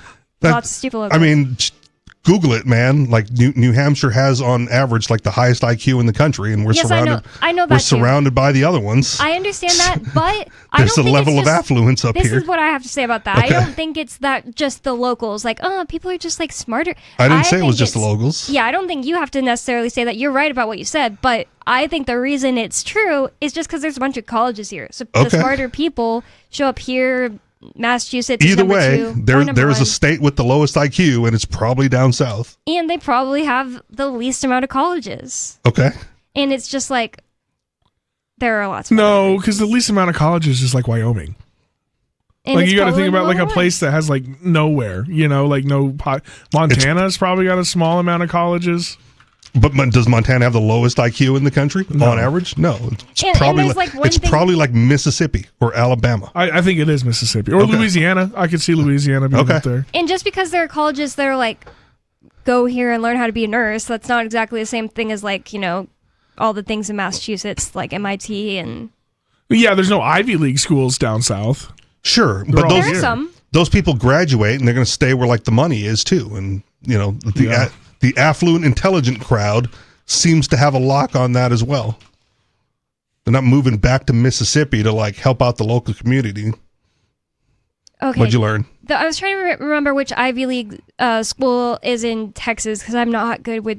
Is there an Ivy League school in Texas? Yes, and it's popping up here, but not telling me its name. Okay. It's Rice.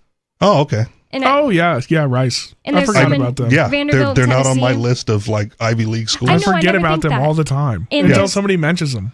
There's Vanderbilt in Tennessee. There's Duke University in North Carolina. There's Emory University in Georgia. And there's a Davidson College in North Carolina. Those are all Ivy League? I thought Yep. the Ivy Leagues were the 8 schools that were up here. Yeah. Dartmouth, Yale, Harvard, Southern Princeton, Ivies. Brown. Oh my god, my bad. They aren't an official group like the Ivy League, but refer to elite Southern universities. Oh, so they're the best of the dumbs. The best of the dumbs. I don't think that is necessarily true, but I was wrong about that. Sorry. It's like I didn't read it all the way because we're doing a radio show here. Sorry about that. I was wrong. Joe Bonnie's Rogan from Experience. More Free Talk Live coming up. Never, ever send a follow-up email asking, "Did you get my email?" Email 101. If it didn't bounce back undeliverable, it got where you sent it. And avoid transmedia pestering, like calling to ask, "Did you get my email?" or emailing to say, "I left you a voicemail." If your emails and voicemails aren't being acknowledged, your problem isn't technology, it's technique. Is your message concise and understandable? Have you boiled it down to seem as relevant as possible to the recipient? In other words, is it the opposite of spam or junk mail? All of this really matters if you're a job seeker.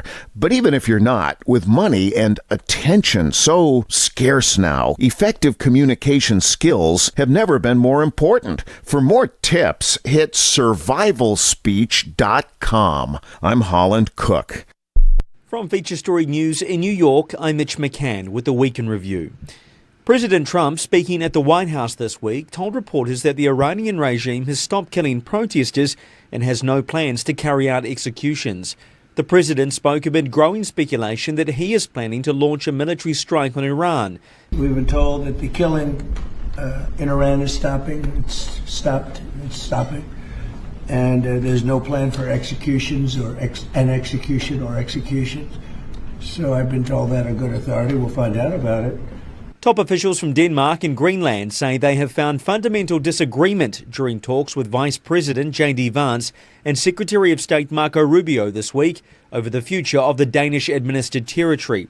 From Washington, Simon Marks reports. Denmark's Foreign Minister Lars Løkke Rasmussen said the White House talks were frank but ended in an agreement to disagree. Flanked by Greenland's Foreign Minister, he accused President Trump of embracing untrue narratives about Russian and Chinese operations in the waters off the territory and reiterated Greenland is not for sale. Our perspectives continue to differ, I must say. The President has made his view clear, and we have a different position. The three parties did agree to create a high-level working group to see whether any kind of compromise is possible, and the first meeting of that working group is due to take place within weeks. The Trump administration says it will indefinitely halt visa processing for immigrants from 75 countries, including Brazil, Russia and Iran. Tony Waterman has more from D.C. The countries on the list were chosen based on the Trump administration's belief that their nationals will require public assistance, like housing and food stamps, while living in the U.S. Anyone seeking permanent residency in the country is already required to prove they won't become a public charge. Officials say the suspension will only apply to immigrant applications, not to student or tourist visas. China and Canada have announced a new strategic partnership aimed at easing tariffs and expanding cooperation. Ira Spitzer reports. The two countries agreed to lower tariffs on Chinese-made electric vehicles and Canadian agricultural exports,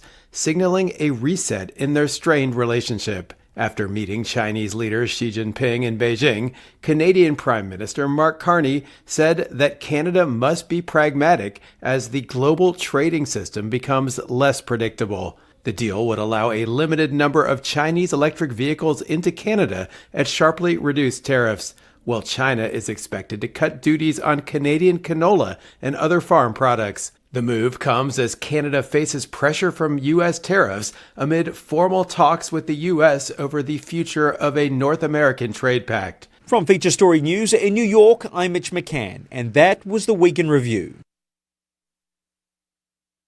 Don't miss a moment of Free Talk Live. Get our archives daily via our podcast at feeds.freetalklive.com.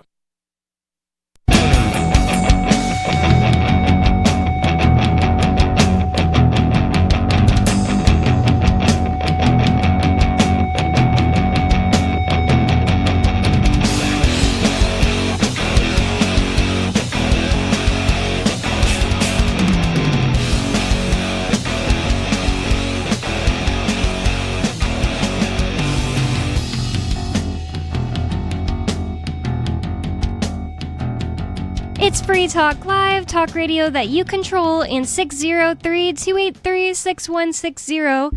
That number is 603-283-6160. With you on Free Talk Live tonight, you've got me, Bonnie, Angelo, and Richie Rich. And if you're tired of the oppressive rules and moderation of the big tech social media sites, our Mastodon server at social.freetalklive.com can set you free. Mastodon is free, open source, decentralized, and federated. Multiple apps are available for iOS, Android, Windows, Mac, and Linux. That's social.freetalklive.com. And I'm not going to do it again. I almost said I'm with you. I've got the actual list of Ivy League schools. Listen, I admitted before I looked up, I was like, I don't know universities. Well, yeah, but for like people that. who are listening. Like Rice? Yeah, that was a curveball. Then she got to like Duke. I'm like, that can't be. These are drinking schools. They are? I've always heard Rice is like a smart people's school, and it is in Texas. All right. Harvard, Columbia, Yale, Brown, Princeton, Dartmouth, Penn, and Cornell. And that honestly just makes my point. My point is that people aren't just like, oh, everybody in New Hampshire is so smart. You talk to the local and wow, how smart are they? No, like you talk to the Hill people and they're just as dumb as the Hill people anywhere else. But of course, the most high IQ people are going to go to MIT here. Yeah, and the median SAT scores for these schools doesn't drop below 750. Yeah, I don't know anything about SAT. My school had ACTs. The median's only 750? The lowest is 750. It doesn't go below that at all. They don't allow them in. I guess. Yeah, okay, that makes sense. I just feel like 750. I guess 750 and your parents are like billionaire donors, they'll probably let you in. Okay. I just feel like 750 is super low. If it's on for the 14, an Ivy League?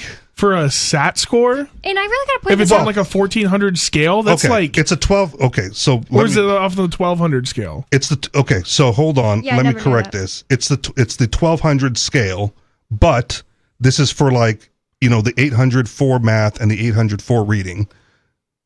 Oh, okay. So out of 800, they got 750. Okay. For math, and out of 800, they got no less. Okay, than so 750. not 750 out Not of the 50, 1200. right. Okay, I was All right. to me that was atrocious. That was Okay. like no, super low. No, out of 800, that's like I don't know. Out of what your- 800, that's like top. 95th percentile. Right, that's what I'm saying. Yeah. So like they're a very elite school, and Harvard is the most elite as far as admission percentage. And I also Googled in the break what are the lowest IQ states, and the first one doesn't surprise me at all. I've always heard that Mississippi had the worst schools, the lowest literacy rates, and number one is Mississippi with a 94.2 on IQ. average IQ. And number two, it does surprise me a little bit more, but if we're talking about like demographics, then I get to be less surprised in, because they have Louisiana is number two. And when we're talking IQ, it doesn't say anything about your worth as a person or anything, but we're just talking IQ here. And so that really doesn't surprise me. And then number three, like, kind of busts you guys'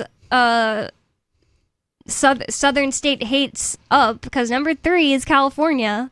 And people seem to think of California as some kind of great place. What state is more south than California on the border? Oh my gosh! No, lots of them. Texas and the other states are low. California reaches farther south than Texas No, does. there's on no the- state below California. No, Oh, I Brownsville guess. University Brownsville, Texas is lower.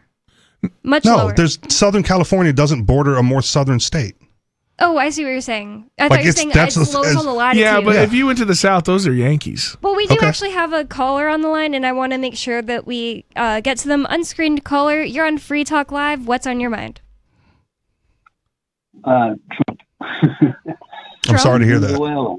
Did he say Trump? Yeah. Do you know who Paul Singer is? No. Do you guys? No. Well, he's a hedge fund manager and an avowed Zionist. Well, he bought Citgo, and that's the one that gets the oil from Venezuela, or they used to.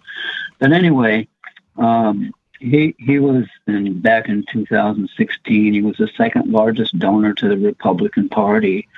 This is how these Zionists get control. It isn't just AIPAC, but and of course he wants us to go in Iran.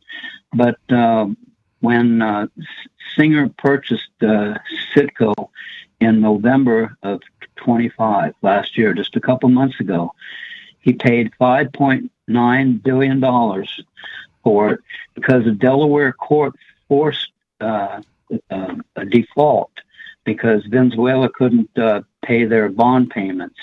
Okay, so the court appointed a special master who forced the sale. His name was Robert Pincus, and who is a board member of AIPAC. Okay, so he bought it for less than half the price that it was worth, and that includes like 43 oil terminals, 4,000 gas stations, 3 massive coastal refineries, because the kind of oil that comes from Venezuela, the heavy crude, can only be refined in these refineries. Yeah, I heard So that somewhere. they- Citgo has the only refineries that are capable of receiving Venezuelan crude. Yo, that's crazy. Yeah. So that's what you're saying is right, and if that's what Rich says is right, that's crazy. Why? Can you make it make? Well, tell me why? think about it. Think about it. One of Trump's buddies buys the only refinery that can handle Venezuelan crude oil, and then 2 months later we go take over Venezuela. Well, that's not Yeah, crazy. And then it was a forced sale at half the valuation of the company. So the courts also railroaded the sale of the company. Like, what do you? And That's remember, crazy. Cronyism. The Trump administration was the one that embargoed Venezuela, so they couldn't pay their bond payments. So the mob just ran a hit. They just ran the game. That's just a mob tactic. We're gonna extort you and then make it to where you can't pay, and then we get to kneecap you and take. It's a planned buyout. I just googled how does Trump know Paul Singer, and this article from commondreams.org says meet Paul Singer, the billionaire Trump mega donor. So that's interesting. In June, Singer donated June of last year $1 million to a super PAC whose aim is to oust Representative Massey. You know, the one that's and it goes on like Miriam Adelson is going to head it, and the talk is that they have 20 million already. I hope they waste all their money and Massey wins. Me too. I hope he still wins. We need Creighton. We need you to go and make them all vote. All your friends vote for Thomas Massey. I don't know if you're aware that when Trump got into trouble with his casinos, he was facing personal bankruptcy, not like bankruptcy of a company, but personal bankruptcy. Well, first of all, who funded the casino operations? It was a Rothschild. Oh yeah. Okay, that's Mr. Israel. He built the Supreme Court building and the Knesset, and of course the Rothschilds. They started the central bank scheme that's all based on nothing. They get a monopoly to create money out of thin air, and then they give it to us, and we have to pay interest.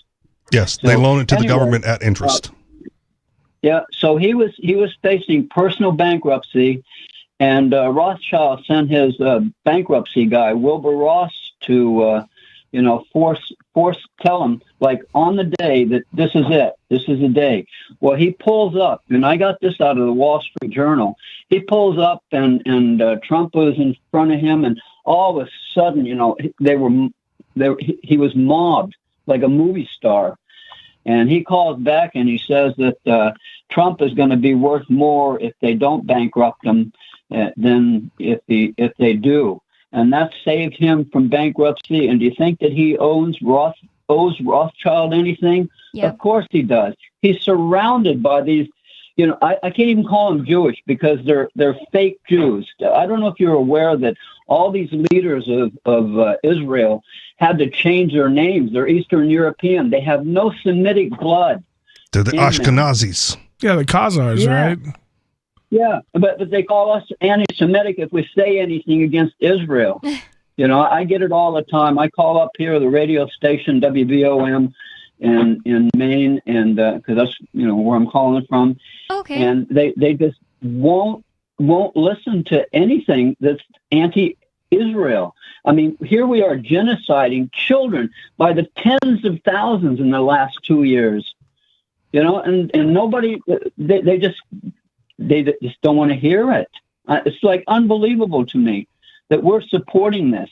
And that October 7th, that what happened, you're aware that was all a setup, right? Yeah, I believe so. The world's greatest intelligence apparatus in Mossad, supposedly the world's greatest. Allegedly. The world's greatest intelligence apparatus didn't know that they were going to get Fortnite dropped on. with paragliders compared to. There's no way they didn't know that was going to happen. All at the same time, and they're the most guarded. Or had no response for it at the time. Yeah, and had nobody just looked up and shot at the air. They're required to carry rifles. Basically. There was a stand down order for hours, and then when they came in with the American Apache helicopters, they blew everybody up, even their own people. It's called the Hannibal Directive. Go on. You know about that? No, what's the Hannibal they Directive? Had to bury the cars. You can look it up online. There were so many cars that were just like obliterated. The Palestinians couldn't do that. Hamas couldn't do that. They did it to their own people.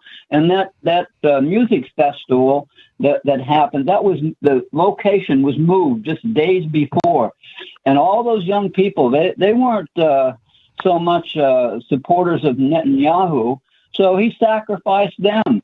And then went in and blew up his own people. They buried the cars, they buried the evidence, And there's a lot of well, but that's how they started their country. Is they blew up that hotel in Israel and killed 17 Jewish people, and then that's what fomented the world's support for like making the state. Oh, I always assumed it was the Holocaust. No, there was extra stuff going on in Israel, or like Palestine at the time. Yeah, they killed thousands and thousands. They burned. There was this thing about back in the Middle Ages about there's a cult in Judaism. There's like nice people that follow the Torah, real Torah Jews, and there's the Talmud. And like let me say this, that there's a former chief rabbi. He died in 2013. The former chief rabbi of Israel. Okay, he had the largest funeral ever in Israel. Over 800,000 people showed up. You want to hear his quotes? And I got this right here in front of me from the Jerusalem Post. He said, Goyim were born only to serve us. And we're the Goyim, right? Oh, yeah. There's like YouTube videos of like the Orthodox Jews saying the same thing. Yeah, without that, they have no place in the world. They will work, they will plow, they will reap. We will sit like an effendi, educated person, and eat. That is why Gentiles were created. Can you imagine, like the chief rabbi? No wonder these people don't care about killing children or anybody else. It just goes on. Like, are they wrong though? Like they control what percent of American politicians that aren't necessarily Jewish, right? I think there's only 10 legislators that aren't taking AIPAC money. Oh, there are that many. I thought there was just one. I honestly thought it was just Thomas Massey. I think Ron DeSantis went to like Israel to sign some Florida law. Yeah. And that's weird. He made a law where there's already a hate law. Laws. Oh, go ahead. Sorry. No, I'm saying he went over there several times now and signed American laws in Israel. Yep. Yeah. How do you think he blew all that money? Where do you think all that money he blew in 2023, they also made 2024 came an from? Extra hate speech law, hate crime. There we go. Hate crime to do something against the Jews. When it's like, oh, well, you could do something against black people, for example, and it's a hate crime. But if it's anti-Semitic, it's extra bad. Yeah. Or he's going down there to angle his way into some future presidential run that he could actually win. Right, he's garnering their support now, working for them now. I've been kissing the wall, literally kissing the wall. Yeah. I've been reading this book. It's called Jewish History, Jewish Religion: The Weight of 3,000 Years. And the guy who wrote it, he's a Jew, like a good person, a Jewish person that lived in Israel his whole life, and his name is Israel Shaheik. And the reason he started becoming a avid person who would speak out against the government of Israel is because he was in a mostly Jewish neighborhood one day on the Sabbath or whatever. It was a Sunday, let's say. And a non-Jewish person fell to the ground and was having a heart attack. And the one person around... Actually, maybe Israel Shaheik didn't witness it, but it was in the news at the very least. The one person around that had a cell phone said, no, I'm a Jew. I can't even let my cell phone be used to save this Jewish person's life. And beyond that, the courts or whatever, maybe not courts, but the Talmud, the keepers of the Talmud and everything, they were like, yep, that person was in the right. In fact, he did a pious thing by not using his cell phone. I mean, that just made the Israel Shaheik guy really upset. Modern Jews have the concept of the Shabbos goy, right? Like what's that? You have a non-Jewish friend to do all the things you're not allowed to do on the Sabbath. So some dude will just show up and like turn on your TV and grab you a soda from the refrigerator. No wonder they want the robots. Oh, that makes a lot of sense. I don't know. What do you think of that, caller? Please change the channel, Shabbos Goy. I am tired of this show. Did you know that Colin Powell was a Shabbat Goy? No. Yeah. He is one, is what you said? Nancy Pelosi's dad was a Shabbat Goy. Okay. I've never heard of this. Are you listening from? You're listening from the radio WVOM in Maine? Well, they were not video. It's radio in the morning. See, they have 8:30 to 8:45. They have what tees you off, where you can call in, and It's just. He's talking about the show he's called outrageous into, that- not that how he's listening to this. You can't say anything against Israel. But anyway, I just, I think. Well, before you go, I think Bonnie was asking how you're listening to Free Talk Live. I'm watching you guys on live stream on Odyssey. Okay, thank you so much. I've been trying to get in the habit of asking listeners, especially if I don't recognize them, how they're listening. How new people are finding the show. Apparently, a radio station in Michigan wants to take us. So that's exciting. Nice. Thank you for the caller. We'll get Major caller. Payne back. Oh, yeah. Thank you for the call, caller. And the 603-283-6160 is the phone number to get in on the conversation with us. We have another caller on the line, Alu in Virginia. And you're not Virginia stupid. or West Virginia? Did you hear earlier? Sarah was calling everybody stupid up there or down there. I've been called worse by better, and I'm from Northeast Virginia. I heard that you guys have questions about a Shabbos guy, so I can answer all those questions. Yeah, I'd never heard of this. I think Bonnie has questions. My description was sufficient for me. No, your description was wrong. Richie, Okay. You're wrong about everything. I want to hear then. I think my only issue with you, Richie, was you're not supposed to use it to change the channel or get a soda. But Shabbos guy is generally used like if you forgot to turn on the light or turn off the light or turn on the oven in the house, you would ask your neighbor to come over, who's a non-Jew, a Gentile, and say, "Hey, we forgot to turn on the light." Wink, wink, and then because you can't directly tell them to do it because then you're doing it yourself. Well, I've heard another Jewish commentator say that that she has someone come over and change the channel for her. So Yeah, no, she could do it, but I'm saying it's Okay. like her rabbi wouldn't be happy with her. All That's right. not really the appropriate use. Okay. Okay. I guess you could do anything. she's but yeah. misusing Anyway, her goy. but- Yeah, she's misusing her non-Jew as a servant. The other reason I called is to complain about Chris, the other main host, Chris R. He said a few weeks ago that New Hampshire, or about a week ago, he misspoke when he said New Hampshire does not allow for any cameras by the government at all, I think. New Hampshire does have license plate readers. I've written a bunch of articles on LibertyBlock.com a few years ago in 2017, 2018.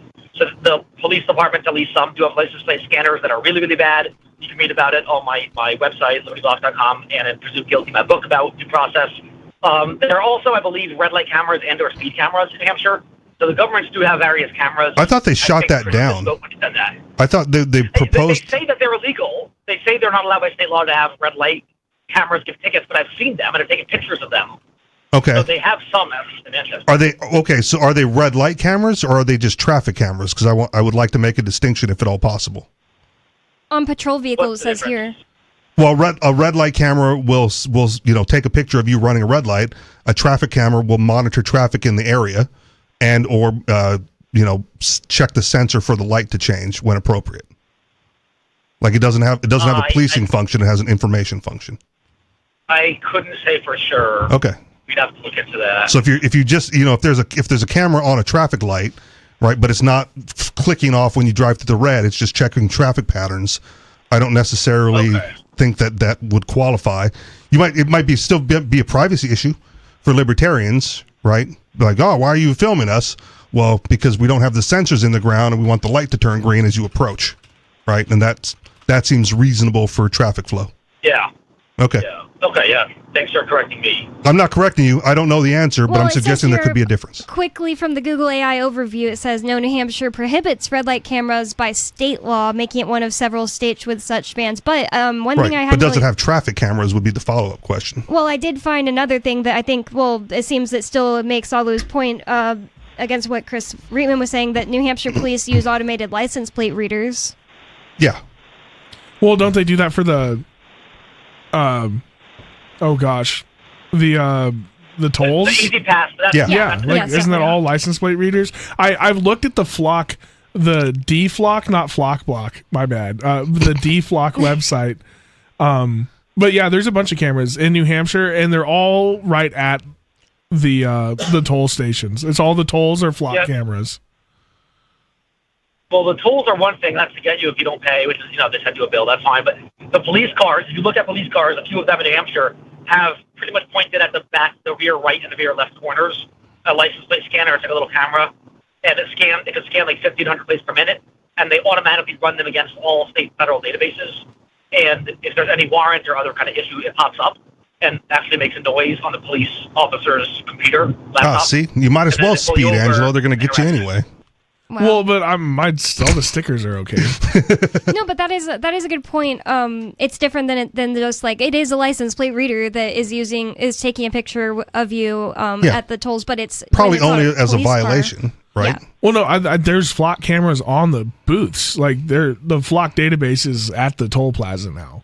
Okay. Yeah, you well- can look at the locations of all the cameras in the country. But my point is it's even worse that they're on cop yes cars, vehicles, yeah. and the fact that if Chris Reitman said that New Hampshire has no Right, maybe- but the camera at the that's what intersection he's is not a red light Oh, cam. and as far as do they have traffic cameras? Yes, New Hampshire has traffic cameras primarily for monitoring conditions via NHDOT's intelligent transportation systems. There you go.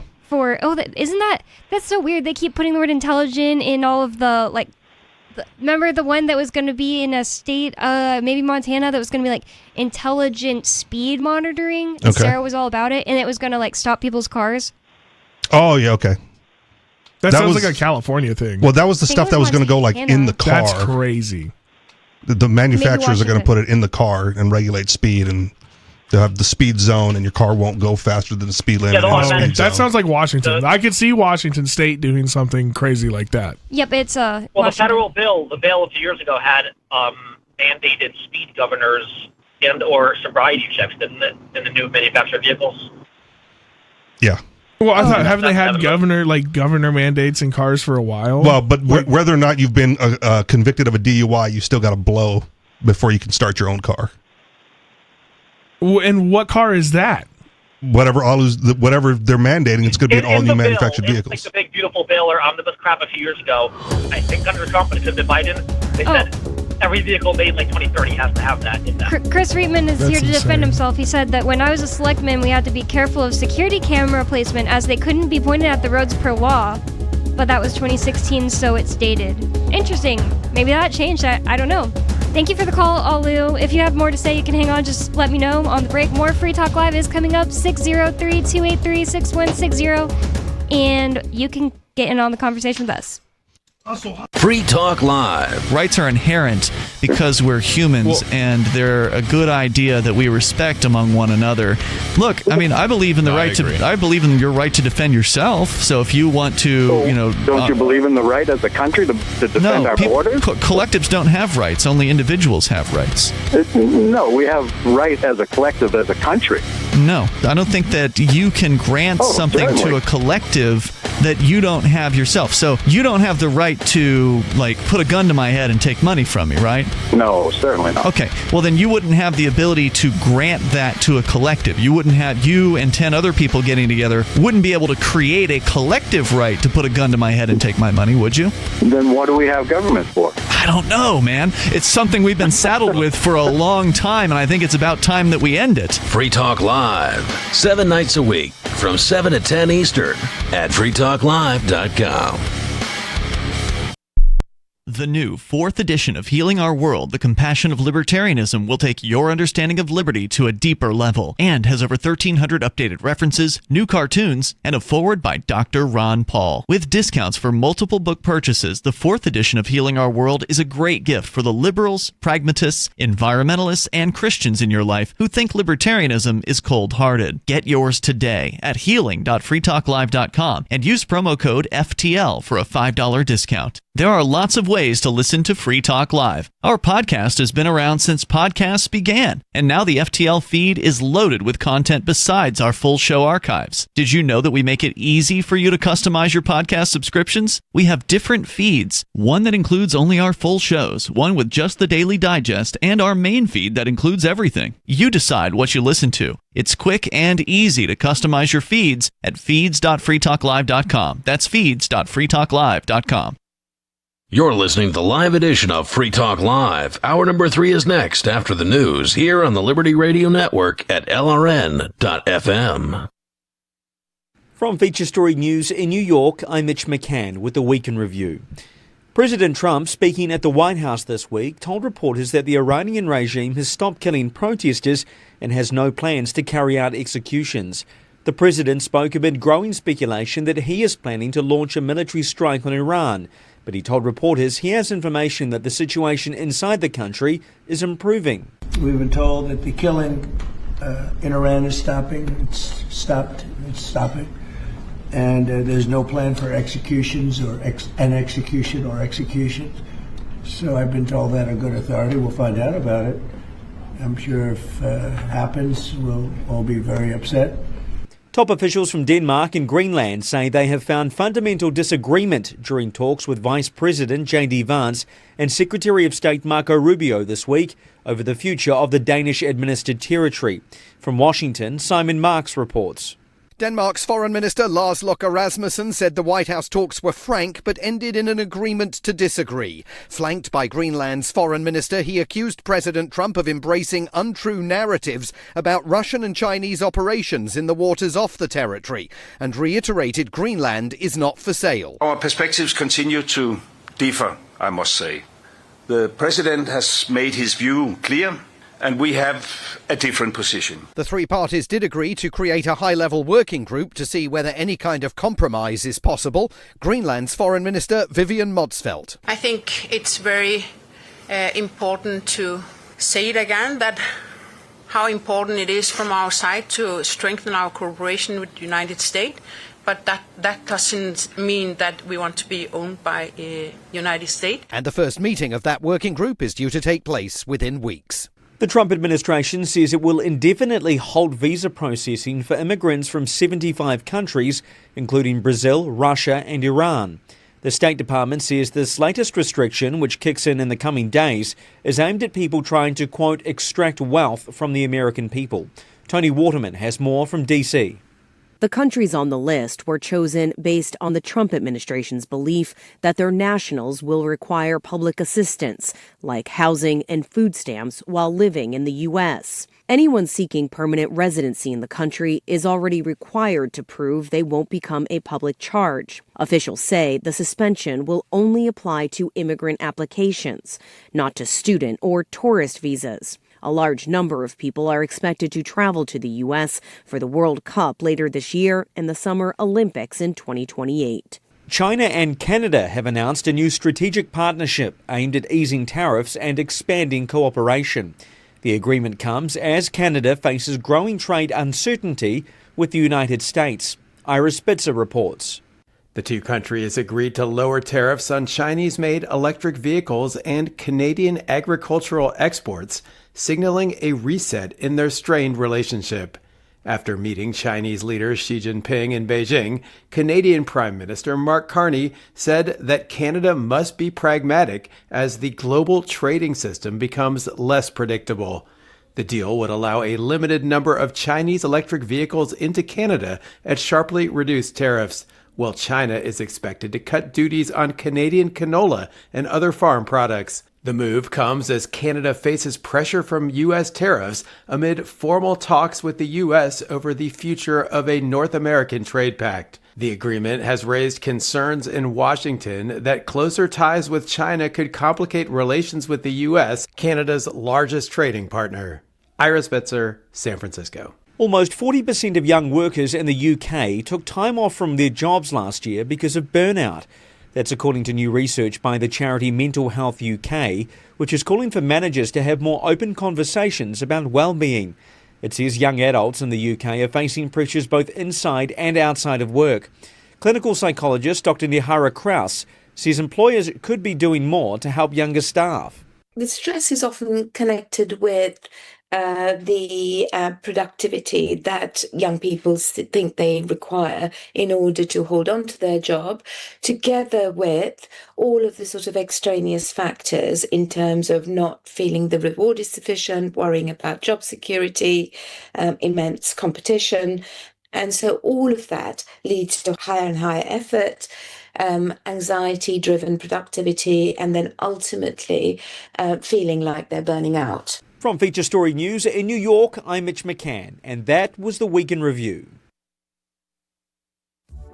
At Greyhound, we're committed to providing our customers with an exceptional travel experience, and that's why we've outfitted our 2014 line of motor coaches with new deluxe roadway seating that's moderately less disgusting than our traditional fare tickets. For a flat surcharge of $35, customers can upgrade to our exclusive deluxe seating area, where select seats have been refurbished with premium upholstery, boasting significantly less crumbs and Wendy's bags stuffed between the seats, guaranteed to leave you somewhat less repulsed than you are normally. Relax in the comfort that when your feet stick to the floor, they'll be sticking to up to 65% less indeterminate dried fluids. Passengers who upgrade to our elite seating experience will have the option of personalizing the garbage surrounding their seat with a pre-ride selection process, as well as a priority boarding feature where they'll be able to settle into their high-end motor coach accommodations without having to navigate through a crowd of inebriates, ex-convicts, and the morbidly obese. And from all of us at Greyhound, happy travels. This is the Onion News Network. We're still not sure why you'd want to watch, but our video feed is streaming nightly for free at cam.freetalklive.com.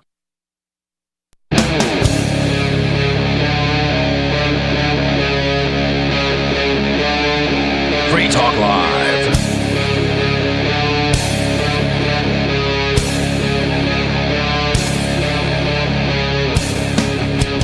It's Free Talk Live, talk radio that you control. That means that you can call in.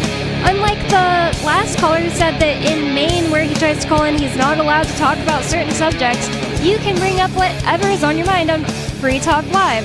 And 603-283-6160. That's 603-283-6160. That is the number for you to call to get in on the conversation with us.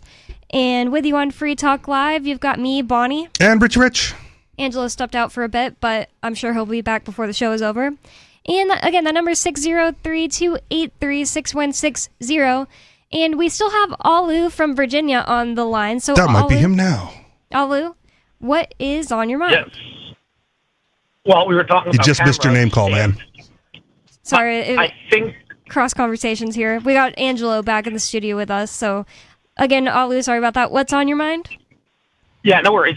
I believe that there was controversy a few years ago. I also wrote one or two articles on libertyblock.com a few years ago about Manchester. They were going to put, and I believe they did install, a camera facing like north and south on Elm Street, right by the City Hall in Manchester, that did get the view of, I think, the street and the sidewalk.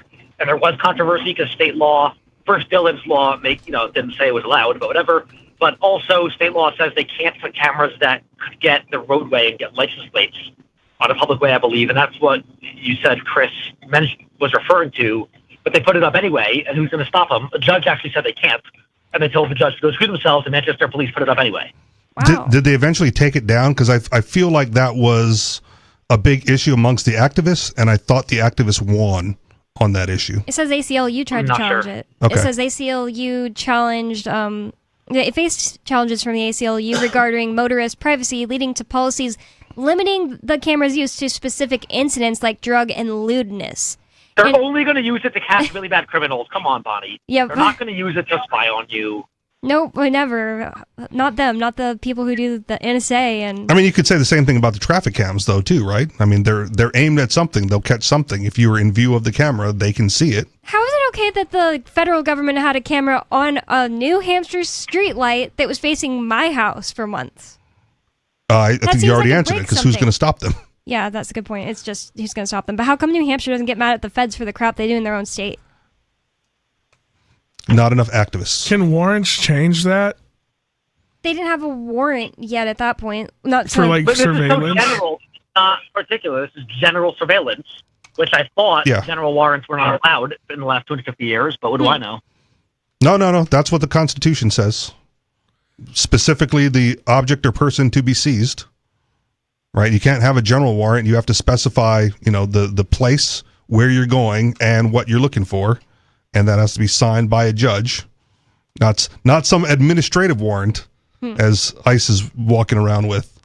Whoa, really? Yeah, they don't have real warrants. They're busting Holy into people's crap. houses and kidnapping people without real warrants. This is the federal government is a big problem right now, and it's really freaking me out. It's like I think I got into it a little bit yesterday about how the real thing that freaks me out, you know what I think it was after the show, maybe just talking to Riley and Angela after the show, is the real thing that freaks me out about ICE the most is that I am one of the people who've lived around enough military people in my life. I genuinely don't think that a big enough group of them will just listen to the feds if the feds decide one day and tell them, hey guys, you guys are going to start going door to door killing the Americans we don't like. I genuinely don't think enough military members will do it. So they have to... Oh, I think you're wrong. Well, this is my point. Now they're getting a brand new group together. Yeah. They're getting new military police, or, not military police. They're getting new federal... Yeah. police against us, and it's like right now it's under the name of like, you want to come join and help us get rid of immigrants, sign up, and like they're just get those Mexicans out of here. I had a friend who was like thinking about joining the military, and I told him flat out, like we're going to be enemies if you do that, right? Because at some point you're going to have an order to like shoot against someone like me or possibly me at the time as a resistant of all these things. Like, are you actually going to shoot at me? And his response was like flat out, if I'm ordered to. Like, all right, that's all I need to know. Some friend you are. To confirm what you just said, by the way, I remember at PorcFest I was asking this when I was doing the secession talks a few years ago. I asked a few guys who were in the military and stuff, what percentage of the military would follow orders to, kill the secessionists and everything like that. And he said he believed it was zero. This guy was like a Marine for a while, and I trusted him. He said zero, but the Fed boys, the ABC, ATF, DEA, FBI, ICE, and everything, they would. So that Those checks out with what you said. Well, and they also tactically put people not from the area, so they don't have friends and family in the area. Yep. They've got no relatives there from which they're like, well, I can't shoot up this neighborhood. My mom lives here. That's such a good point. Right? Like it's such a mind mess up being as like a military brat to like be in a place and it's like, yeah, I'm technically not from here your whole life. Yep. Go back a million years ago or 250 years ago, the police in your town, the sheriff, was your neighbor, and you saw him in the store and the school every day, so he couldn't screw you that badly. Like, they were neighbors. Yeah. You were friends. You had a community. Nowadays, like MIPD, no cop serves in his exact block, meaning he doesn't know anybody he serves, even in the city police department. They're all strangers, and, it's easier to abuse a stranger than a neighbor or a friend. Crack those people's heads because you don't know. Rome did this on purpose too. They would take their soldiers, and like if you were from Sicily, they'd send you to Gaul, and you would patrol the German It's streets. a known tactic. This is not new. And being like temporary at all times, it's like I still have this feeling like one day I'll leave New Hampshire, and it's like I have no plans to. It's just like it's like this feeling that I obviously will. That's just what happens because I've never lived anywhere. This year or this month on the 21st, I'll have lived in New Hampshire in the same house for 5 years exactly, and it'll be the longest I've lived anywhere. Wow. Yeah.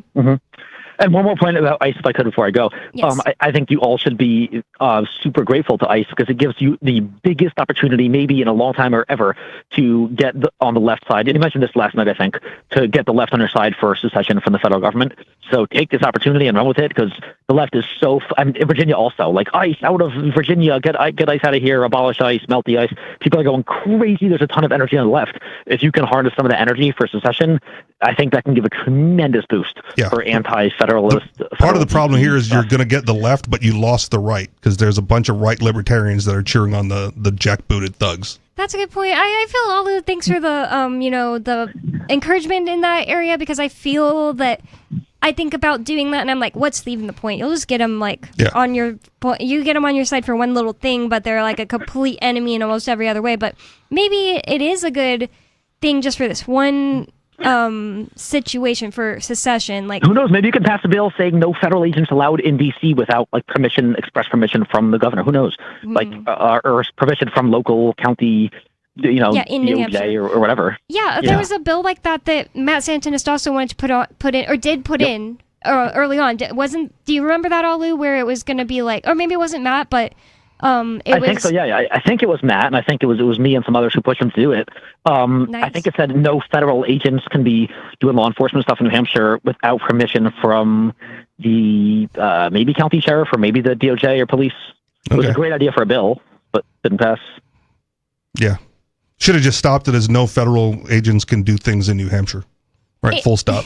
It's crazy that basically Frank Staples, and by the way, Alu, don't want to hold you on, but you could definitely continue on the conversation with us if you want. But just letting you know, I don't know that I'm kind of change the subject a bit, but Frank Staples basically found out through research that the federal government did not follow New Hampshire's actual protocol for having a court building. A court building in our state. Yeah. I think I saw that video a while ago. Yeah, it's amazing. And he's brought it to the attention of the state. He went to federal court and tried to make an argument about it. And they agreed with the prosecution that, supremacy clause. Well, supremacy clause, so done talking about that.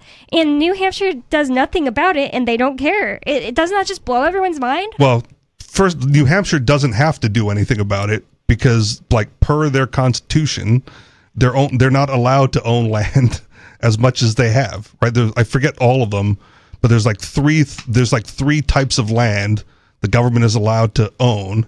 Which government? Sorry, the federal government. Okay. It's and Google this while I'm thinking about it. It's basically Washington D.C. military garrisons and one other thing that I can't think of at the top of my head. So the courthouse, all those buildings that they claim in every state, they're not allowed. That's not even part of their even if you want to go with the supremacy clause, it's not allowed. Wow. So they're breaking the law there. And then breaking the law again by not following the New Hampshire rules. It just says, I don't know if I asked the question well enough for the AI overview Google to give me a real answer. It says, the government can own land through outright purchase, donations, or by acquiring it via eminent domain, the power to take, we know what that is. Yeah. With just compensation. Land can also become government owned through tax forfeiture. No, that's the wrong type of answer. Yeah, I feel like I didn't really ask it correctly. That's okay. It's too hard right now. Too bad Alu dropped off. He might have known. Yeah, it sounded like something was going on with cars, and I had to mute him for a second. But thank you for the call, Alu. He's breaking in someplace in West Virginia. West Virginia. It's really taking it to those stupid white people. I think he's looking for a new goy. I don't know. A new Shabbat goy? Yeah. No. I'm not allowed to touch the crowbar, Shabbat goy. You're going to have to break into this Cadillac for us. No, I don't even think all of that totally makes sense why they would use the Irish. They used the Irish as much as they did in the mob days. Oh, really? Yeah, they would just the Irish guys were like the muscle for them. Okay. So there was actually Jewish mob? Yeah, the Jewish mob is the mob. And then Cosa Nostra is the Italian, it's all organized crime. But when people say the mob, maybe not today it's kind of like a catch-all for all of it. But the mob in the 50s was referring to the Jewish mob, the Jewish criminal underground. That is really interesting. I never heard that. Or maybe I did from you. I don't remember now all of a sudden, but that's interesting. But I feel like it's time for a subject change. I feel like it sucks when you get into the conversation of the Jews, because so many people want to take it to a level where it's we just hate all Jews or something. That's what so many people hear when you talk about these things at all. And I don't think that is the case with any of the three of us. And honestly, I don't really care. I'm actually starting to educate myself on it for real this time, and I think that guy Israel Shahak is a great person to start, or Shahak, I don't know. Yeah, well, Dave Smith, right? He's another one of those people he's Jewish who speaks out against Israel's policies or what their federal government's doing. Yeah, and that's the other thing. It's I dislike the government of every state, and the Jewish one, or sorry, not the Jewish one, the Israelis, the state of Israel seems to be one of the most violent ones as of right now, and also trying to get America to do violent things. It's America is one of the top violent ones, and a lot of the times Israel is involved in why we got into the war to begin with.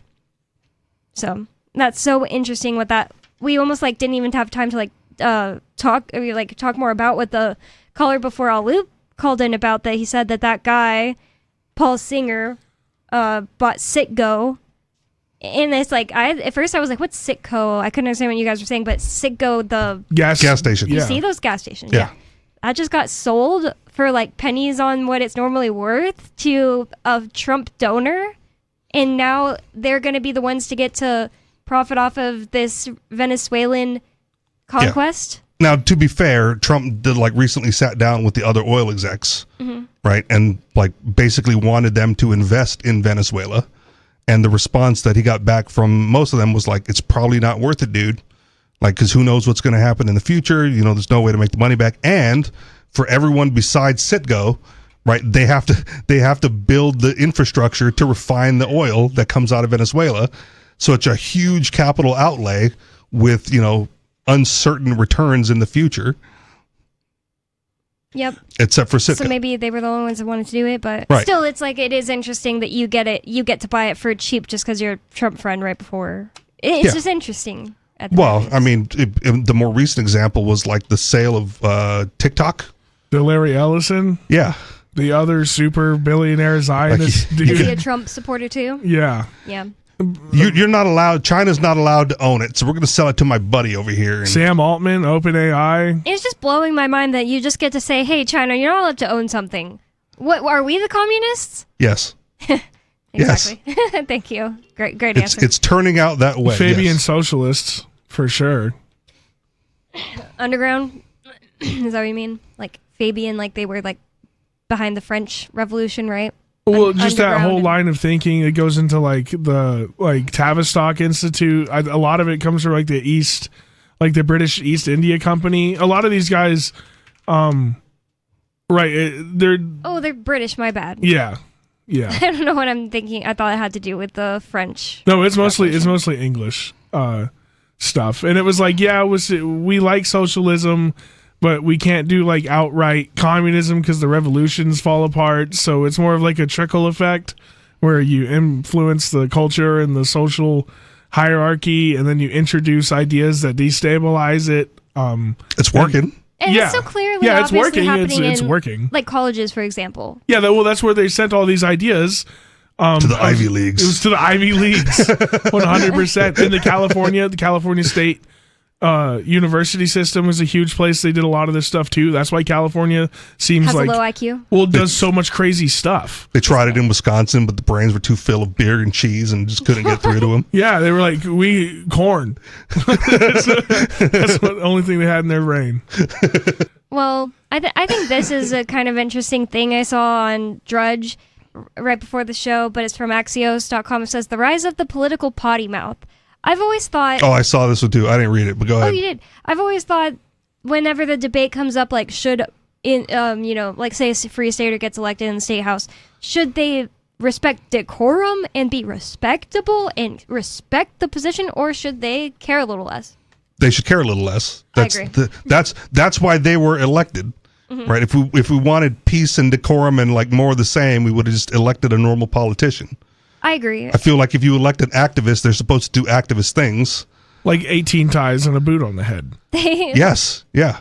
They or not worry about political capital, right? We could, the whole secession thing is amazing that it's gone and been, repeatedly brought up numerous times. What's great about Glenn Bailey, the guy who put the most recent secession thing is he continues to get elected. He's very beloved in his region where he gets elected, whatever that's called, district. But he also dresses, presentable enough. It's not like he's just a ridiculous slob or anything like that. He's presentable, well-spoken, cool guy. He also has a big beard. But a lot of times they wouldn't do things like that because they're trying to get smaller bills and they're seeking the help of the normie legislatures to get these smaller advancements of liberty through, right? So they won't do the big things. So in my opinion, I'll lose political capital. You should care how you're presented in public just because of your own dignity, but you shouldn't care because there's a giant picture of George Washington around me and that makes it matter. My behavior should matter more.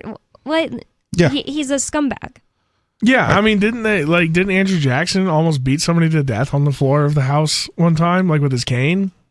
Probably. Yeah, I'm pretty sure, for most, at least not recent times, but yeah, they used to just throw hands in the House of Representatives. They still do in Asia. Those videos pop up every now and then. Yeah, they used to just get down. They'd be like, you know what? I've had enough of this. Gloves off. We're doing this. We're throwing hands. I've never heard of that. Yeah, Google it. Wow. Not now, but obviously watch a video of like the Asian legislature, just like a brawl erupts. Well, maybe it's coming to America. This from Axios.com. It says, American politics have gotten dirty and so have officials' mouths. The big picture. Okay, I don't want them going around saying like super offensive things on television just because they're politicians. But I don't know. What about flipping off auto workers? Why did that happen? Yeah. Who? Trump. Yeah, Trump just did that. Yeah, somebody said something about pedophile protector. Yeah, so yeah. How's it feel to be the world's #1 protector of pedophiles? And Trump just gave him fingers. And said that, and said F off. Yeah. But gave him, Ew, that's literally disgusting.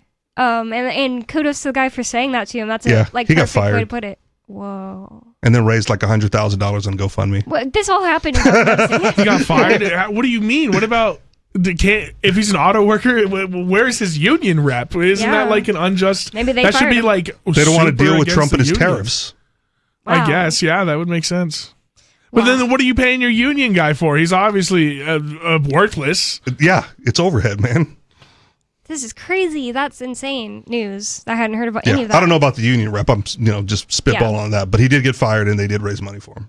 Well, it says the big picture. In the era of politics often defined by the in-your-face style of President Trump, lawmakers are dropping F-bombs like the Wolf of Wall Street went to Washington. More like Pulp Fiction. Robert Thompson, the founding director of the Blear Center for Television and Popular Center at Syracuse University, told Axios the U.S. long operated in two parallel languages, how we spoke with one another and the language of public discourse. Yeah, political correctness. For a long time. One could argue that until these past couple of years, that separation was pretty extreme. In the Trump era, he said, in some ways, it has set new rules. So, case in point, in high-intensity press briefing, after a federal agent shot and killed a driver in Minneapolis, the Renee Good thing, the city's mayor, Jacob Frey, didn't mince words as he ripped into ICE, demanding that officers get the F out. But he didn't say F. I did hear about this. I forgot. I mean, that's like, that sucks that that sucks that he can't do anything about it. It's like he can say it, but he can say get the F out, but they still just get to be there. Well, I hate them. I don't know if I said this on this program, but this is one of those situations where it would be useful to use the local law enforcement to repel the federal law enforcement. Mm-hmm. Right? Like the sheriff's office is the highest law of the land for his jurisdiction. But I bet he can just say, I don't want to listen to, the mayor, don't you think? He could, but but the mayor can do whatever or get the police on him. Well, the mayor's told them not to do anything. Well, there's your problem. So they've stood down completely. So they're not helping ICE and they're not hindering ICE. But they should be helping their local population.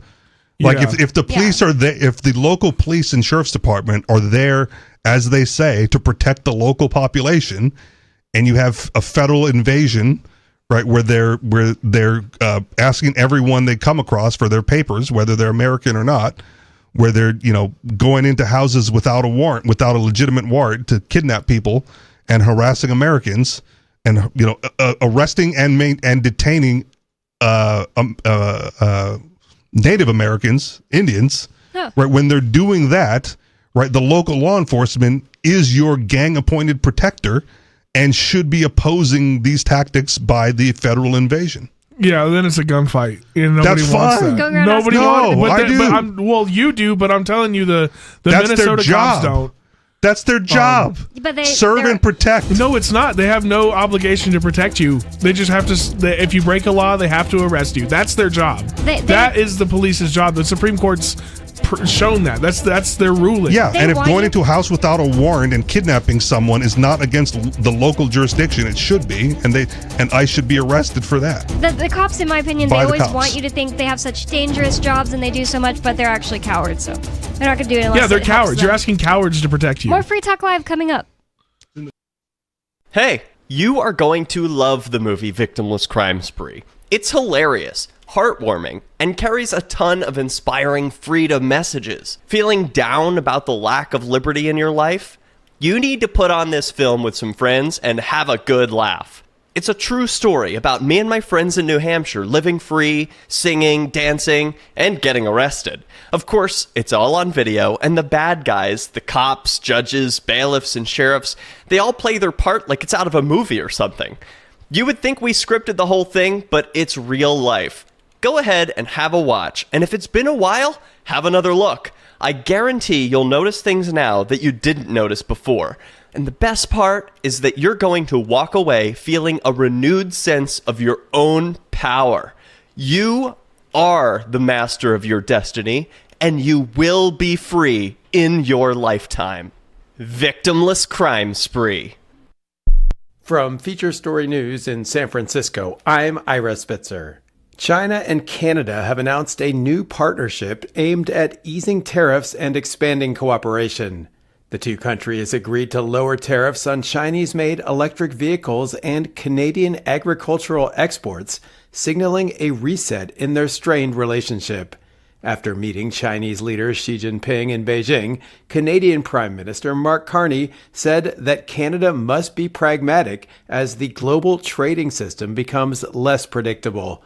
The deal would allow a limited number of Chinese electric vehicles into Canada at sharply reduced tariffs, while China is expected to cut duties on Canadian canola and other farm products. The move comes as Canada faces pressure from U.S. tariffs amid formal talks with the U.S. over the future of a North American trade pact.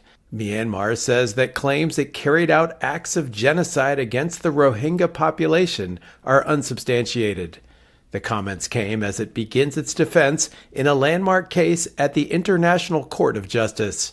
FSN's Europe correspondent William Denzelo reports. Addressing the top United Nations court, Myanmar's representative said the case will be decided on facts and not emotional language. The genocide case was brought by the Gambia in 2019, 2 years after Myanmar's military launched a wide-scale offensive displacing roughly 750,000 Rohingya. Myanmar's officials say they were conducting a counter-terrorism campaign and reject accusations of genocide. The Gambia, speaking at the ICJ this week, say Rohingya people were targeted for destruction. A ruling may take months or even years and could set a precedent for South Africa's genocide case that it's brought against Israel for its actions in Gaza. William Denslow, Brussels. New polling, almost a year since President Trump was sworn in for his second term, has reported a widely negative view of his performance. President Trump's administration has reshaped the U.S. government in the last 12 months, implementing a wide range of controversial policies. FSN's Mitch McCann reports. In a sharp rebuke of the Trump administration, a new CNN poll found 58% of Americans are calling Mr. Trump's first year of his second term a failure. The result is poor for the president and the wider Republican Party, set to face voters during the midterm elections this coming November. Mr. Trump campaigned on improving the economy, in particular the price of everyday supermarket items, and voters have complained he has been preoccupied with foreign wars. The poll shows only 4 out of 10 people believe the economy will be good a year from now, and 55% say his policies have worsened economic conditions in the country. In recent weeks, the president warned fellow Republicans he could be impeached if they lose the midterms. From Bureaus Worldwide, this You can help spread the ideas of liberty with our Patreon for just $5 per month at amps.freetalklive.com.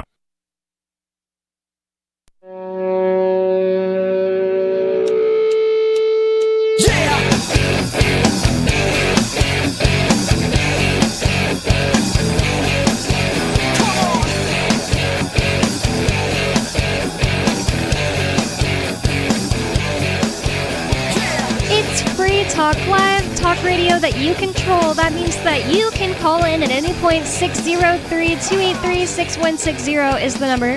That's 603-283-6160. And with you on Free Talk Live, you've got me, Bonnie.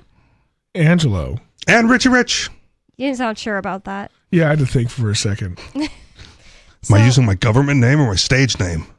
I think I just use the same. I think it's the same thing. All right.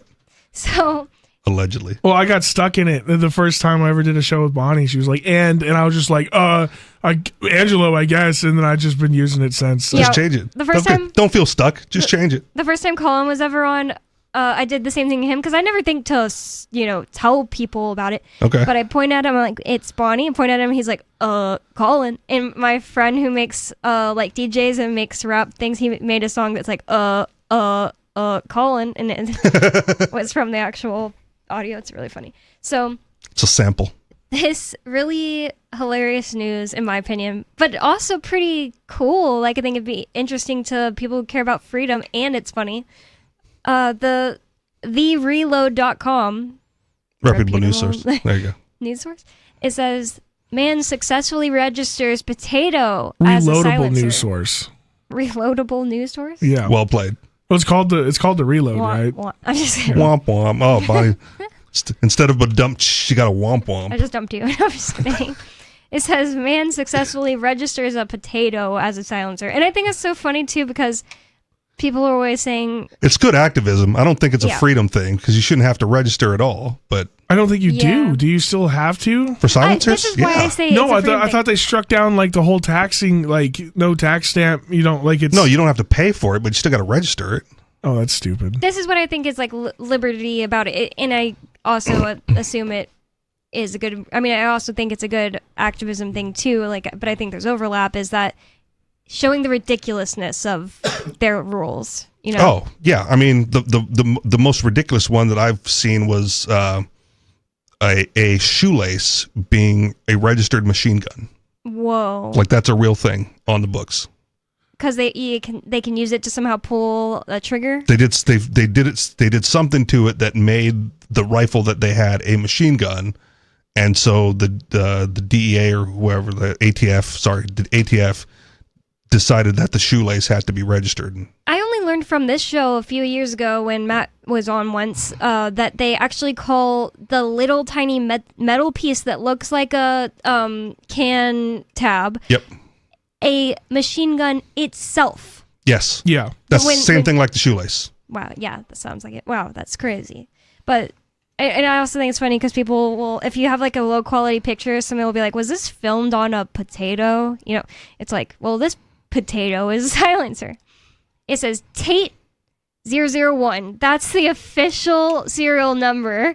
Because you have to register it. Of what appears to be the first legally registered 9mm potato silencer, according to a Bureau of Alcohol, Tobacco, Firearms, and Explosives. It's for a SIG, so when you drop it, it's silent when it accidentally discharges.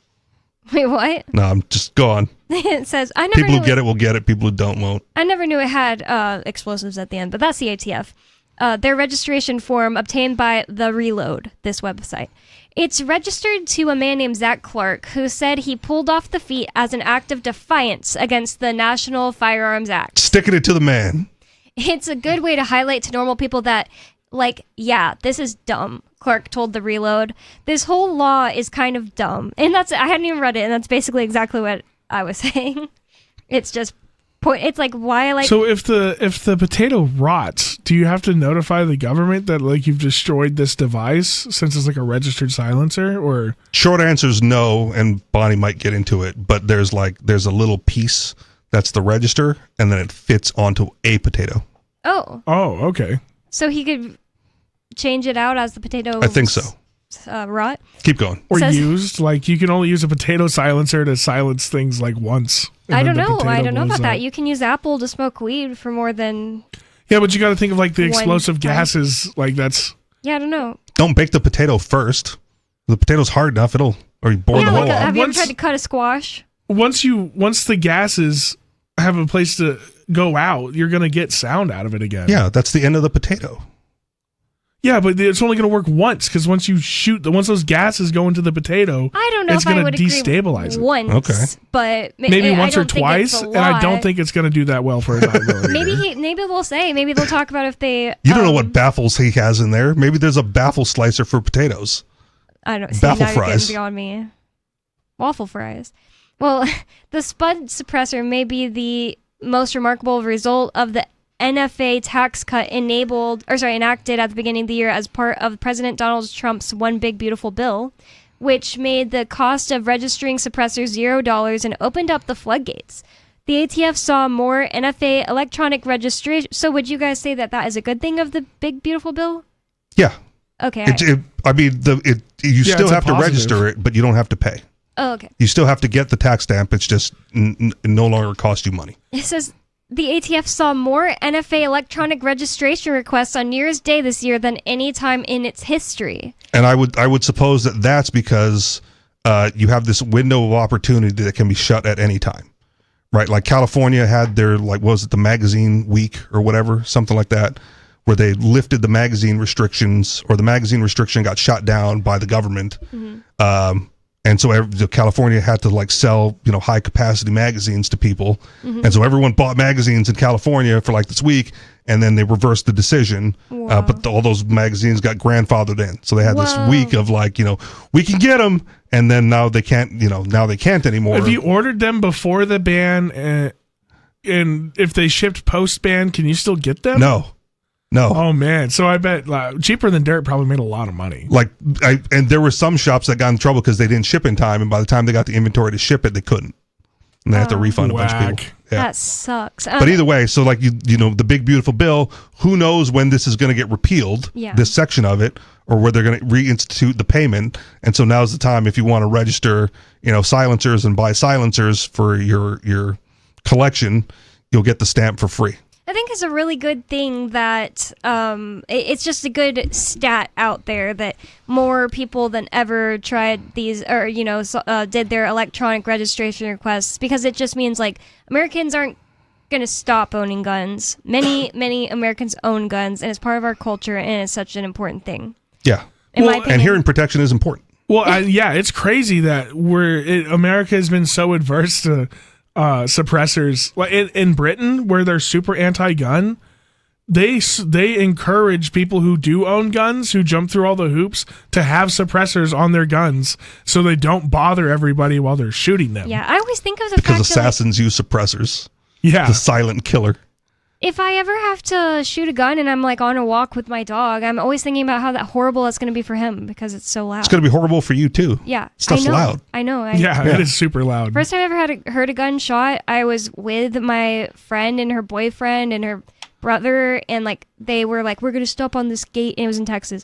We're going to stop at this gate and shoot his gun, and I didn't even get out of the car. I was really scared of guns, and I was just creeped out that was even in the car. But anyways, they went out. I stayed in the car. I didn't even walk with them, and they walked not a really long way. They walked, like just maybe like a block away, and they shot the gun, and I was just in utter shock that it was that loud. I don't know what kind of gun it was either. Okay. Anyways, they're really loud. Well, every gun's loud. I mean, even a 22 cracks, like you'll hear it. Yeah. For at least maybe half a mile. But a suppressed 22, if it's subsonic, is maybe wonderful. They're pretty fun. Yeah. Quiet. You can just barely hear the action. That's awesome. So yeah, I'm pro silencers as well. I don't like loud noises. It's the autism. No, I'm just kidding. I've always heard that like autistic people don't like loud noises. No, it's dangerous. It's like going to a concert. Like people fire guns for a living.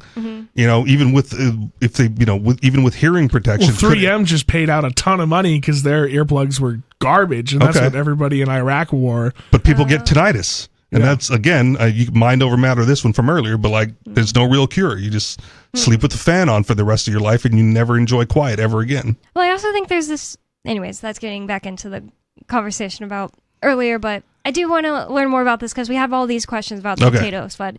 Says, we already explained. Baked potato, fried potato, potato soup, potato salad. We already explained how they had, it opened the floodgates. They saw more than any a time in history. The lower cost of compliance combined with a recently digitized process has made new kinds of suppressors, including disposable or even meme designs, more viable than before. Does the potato count as a meme design? 3D print My Little Pony, screw it on the end there. Brony baffles. Oh man, that's actually I can. Someone's gonna do it. Have you seen the Glong? No. It's a Glock and a bong.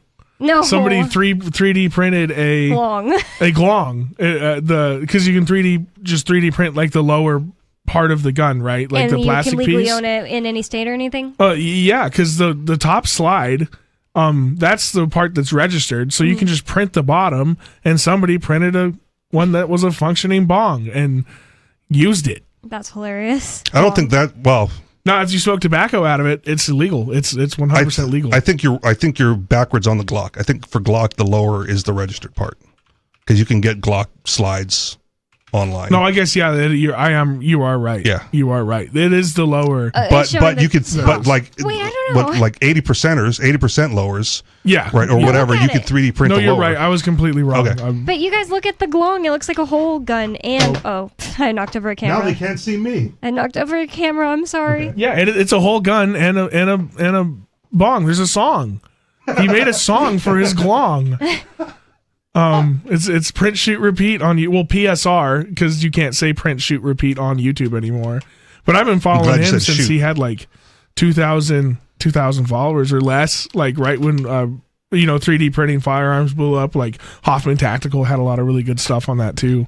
Yeah. But they were kind of like the pioneers of the 3D gun world. But yeah, glong, check it out. It's you kind can of silly. You can 3D print your lower and then buy the parts, like the upper receiver and barrels and stuff, over the counter. It's kind of funny though, because it just looks like a bong and then there's like a gun next to it. I thought you would like put your mouth where the gun piece that is. Seems dangerous. If it was functioning, bad idea. No, but if it was completely non-functioning and part of the well, then that's just like a whole piece. Thing. Yeah, that'd be cool. But they have those. They're made out of glass. So your point is that the glong actually can shoot. Yeah, it's a functioning firearm. I didn't realize that. Yeah, I wouldn't put my mouth anywhere there, but scary. Where would you put your mouth? I wouldn't do it at all. I don't even smoke. Listeners want to know anymore. Chris Reitman calling it back a little bit to the conversation about, do cars have mandated DUI blow things in them nowadays? We brought that up earlier when we were talking about can cops look at you on cameras in New Hampshire? Well, Chris texted to try to, defend himself. I already read that. And then he texted me, by the way, I knew a girl that tried to get out of a DUI by blowing in the cop's car. Ha!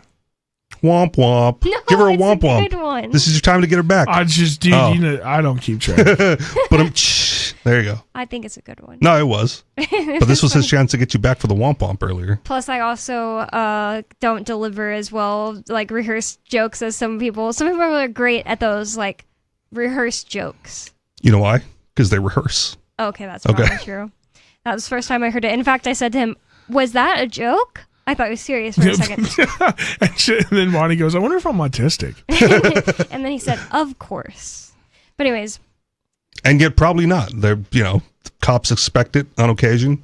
Chicks will do it on occasion. I just watched one that went viral about this guy did get fired because he locked himself in the back of his police cruiser with a suspect. Yeah, what was going on back there? No, that was 100%. They were doing the thing so she wouldn't get arrested. That, have raped women back there and not gotten fired. That's what crazy. my point is. I'm surprised he got fired, especially if it's consensual for real. Because he got locked back there. The ones that are raping back there probably know not to lock the door. Oh, he accidentally locked himself. Yeah, they locked himself in, and he had to call. He was like, "Dispatch, I locked myself in the back of my car." Because nobody else, another non-cops can't come open it for you.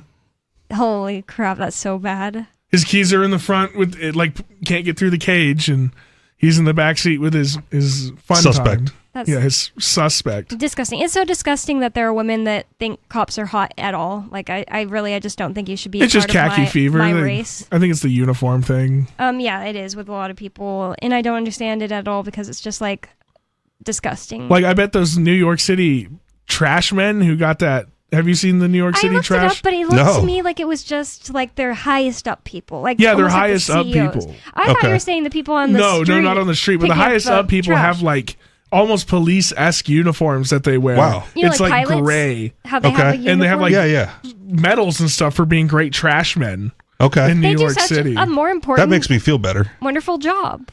They do. When I was a kid, I wanted to be a trash man. My mom brought it up later. They make bank. Which one of you guys wanted to be like a trash man? But it was me, Ma. Want to be one? Just wondering. Why? Yeah. Because it seemed cool. You get to ride in the truck, throw garbage all day. You're home by noon. I wouldn't want to smell it. Yeah, that's a good point. You get to leave early and go home. And they make bank. No, I have a shower. It's not like I'm going to smell like that all the time. Yeah, no, not that you would smell like it. I wouldn't want to have to smell it. Oh, yeah, that never bothered me. Yeah. That's why you just get on a route that's super nice. If you're okay with stinking smells, then that sounds like a great job. But I personally, I get disgusted. I'm disgusted for 30 minutes. I saw my friend grab a spider and squish it with his hand, and I was disgusted and had like this like hair stuck up on my hands or on my back of my neck for like 30 minutes. Like I felt like I could throw up. Yeah. Later in life, I worked for a cleaning and moving company, and we cleaned out hoarder houses. So some of those were nasty, and I had to get a mask, like a painter's mask. Well, you have to, because it's like, especially with the animals and stuff, like fecal matter we found. in the air. We also found skeletons. Dead animals, yeah. Yeah. That's so sad because like their cats will die and they'll be like, "Where'd that cat go? Must run away," and it's dead in the next room. Yeah, we found it. So sad. Well, at least you didn't find any people. Did you ever find anything super cool doing that stuff? Oh well, I mean, define super cool first of all. Like a glong. No. Or like a gun under the bed that nobody knew existed, or I have a bin full of knives because one of the cleanouts we did, the guy like collected knives. oh yeah, see, like that's fun. Yeah. That would be fun. So it was funny. Like we do these cleanouts, and also the movie company, we downsize people. So there's a lot of stuff that's trash, right? And you knew the new guy on the job because he's just like, I want the stereo and like the big screen TV. Right. And us that have been there for several years, we've already got our stereo and our big screen TV from the jobs, several even. Sometimes like, Rich, you got like the last 3 TVs. I'm like, but those are small. You know, I want the big ones going to the boss. Fine.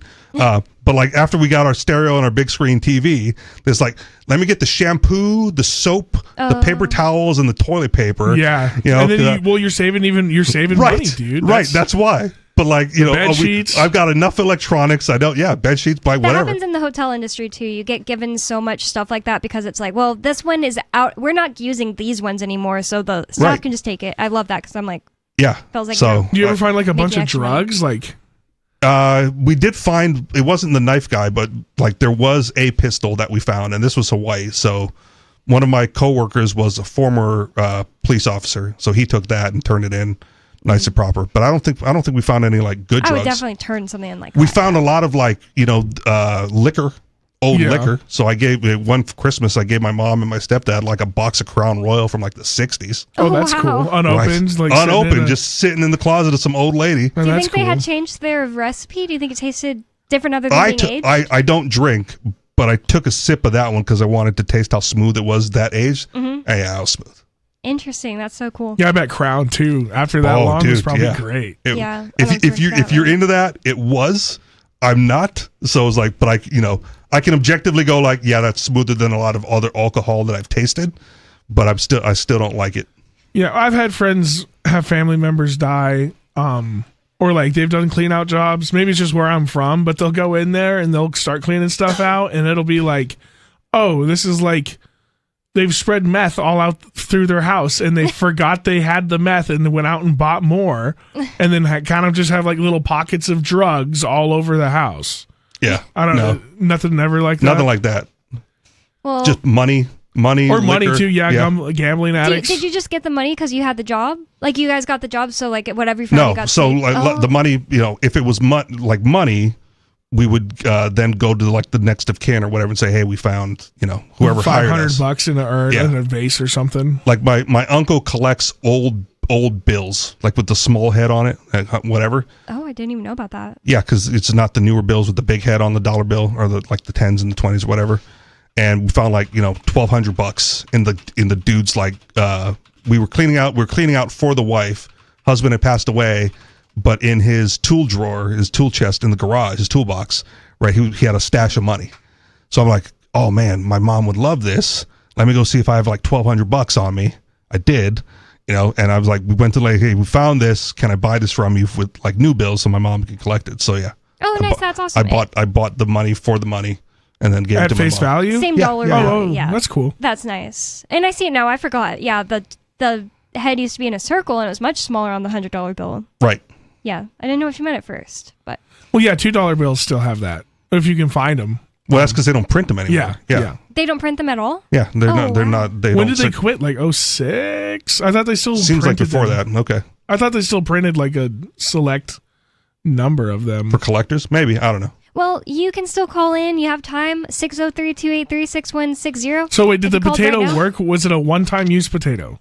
Oh, I don't know about that, but it says. You know what? I'll find a video on it. I'll figure it out myself. Tate 001. It says that he made sure to keep potatoes out of his house while he waited to hear back from the ATF. Oh yeah, because that's for hilarious. it. That is you got an unregistered silencer in your house. Does everybody have to register their potatoes now? I'm pretty sure if you have the other piece. I mean, did he ruin it for just everybody? Set precedent for It would probably potatoes? have to have a hole cut in it if you have a potato hollowed out, right? They can't just tell you this is a suppressor because it's a potato. They did it with a shoelace. Really? Did like somebody else's shoelace? No, the person who converted to use the shoelace to convert whatever he had into a machine gun. But could you technically charge a person for having a silencer if there was a potato in their house and they were getting arrested for other crimes? And they'd be like, look at all these silencers in this guy's house. He's got a 10-pound bag of silencers. What do we do? He's got a whole cellar full of silencers, man. It's like he's been growing them in his backyard. They'll call in an arsenal. Wow, so they're asking the same question. They're saying, as of this moment, I have the serialized washer and I have the potato, but I haven't put it together. He told them. That's the serialized part is the washer. Mm-hmm. Probably because that's what's... Yeah, I could see that. Yeah. And there's a And you have to stamp it with the serial number on there. He said there's a manufacturing buffer on that. From approval, you have to wait. Okay, sorry, I don't know what that means. Plus, there's a whole thing of like, what is your manufacturing intent? Does it count when you'll buy the potato? Is it having any potato in your house? Any potato products? French fries? No, because the serialized part is that washer. Yeah, but I could still see. Yeah, but if I have a washer and a potato in my house, I have a tool drawer, and I got washers in my tool drawer, and I got potatoes in my basement, could I get charged for having a silencer? The ATF guy that was here tried to get Matt to admit, or tried to tell him that his fuel filter literally had a fuel filter literally for its actual intended purpose, and they tried to say, oh, this is an illegal silencer. Yeah.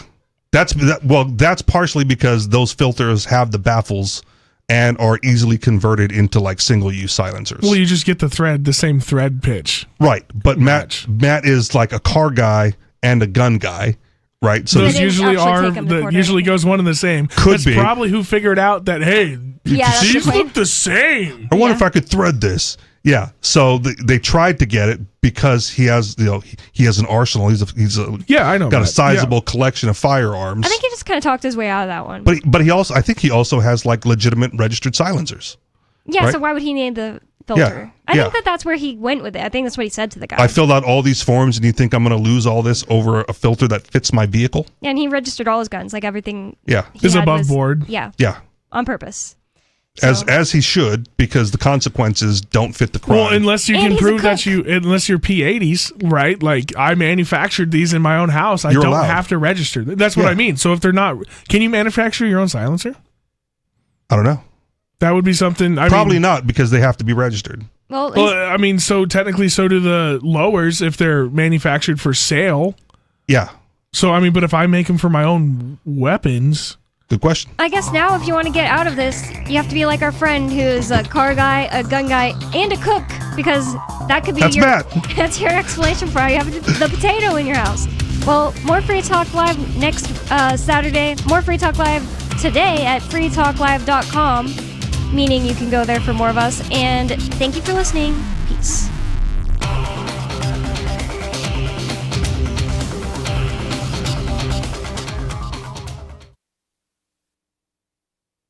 This hour of Free Talk Live is brought to you by Dash Digital Cash. Dash is the cryptocurrency designed to be used for spending. Tired of the ever-inflating US dollar? You can live your life on Dash instead with some handy websites.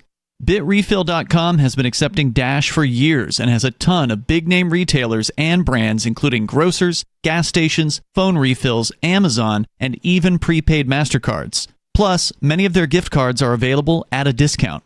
But what about paying your bills? Spritz.finance can do that, and they can send dollars to your bank account in case you still need those for some reason. Dash is one of the oldest cryptocurrencies and is widely available on exchanges, including the decentralized Maya protocol, and in multi-crypto wallets. It's easy to get and use Dash. Start by learning more at Dash.org. Thanks to the Dash DAO for sending us 32 Dash per month to promote Dash on the air. Visit Dash.org to learn about Dash. Dash.org. Eleutheromania, the insatiable desire for freedom. It's the new 3-song heavy metal EP from Captain Kickass. Available now on your favorite music app or get it directly from CaptainKickass.com.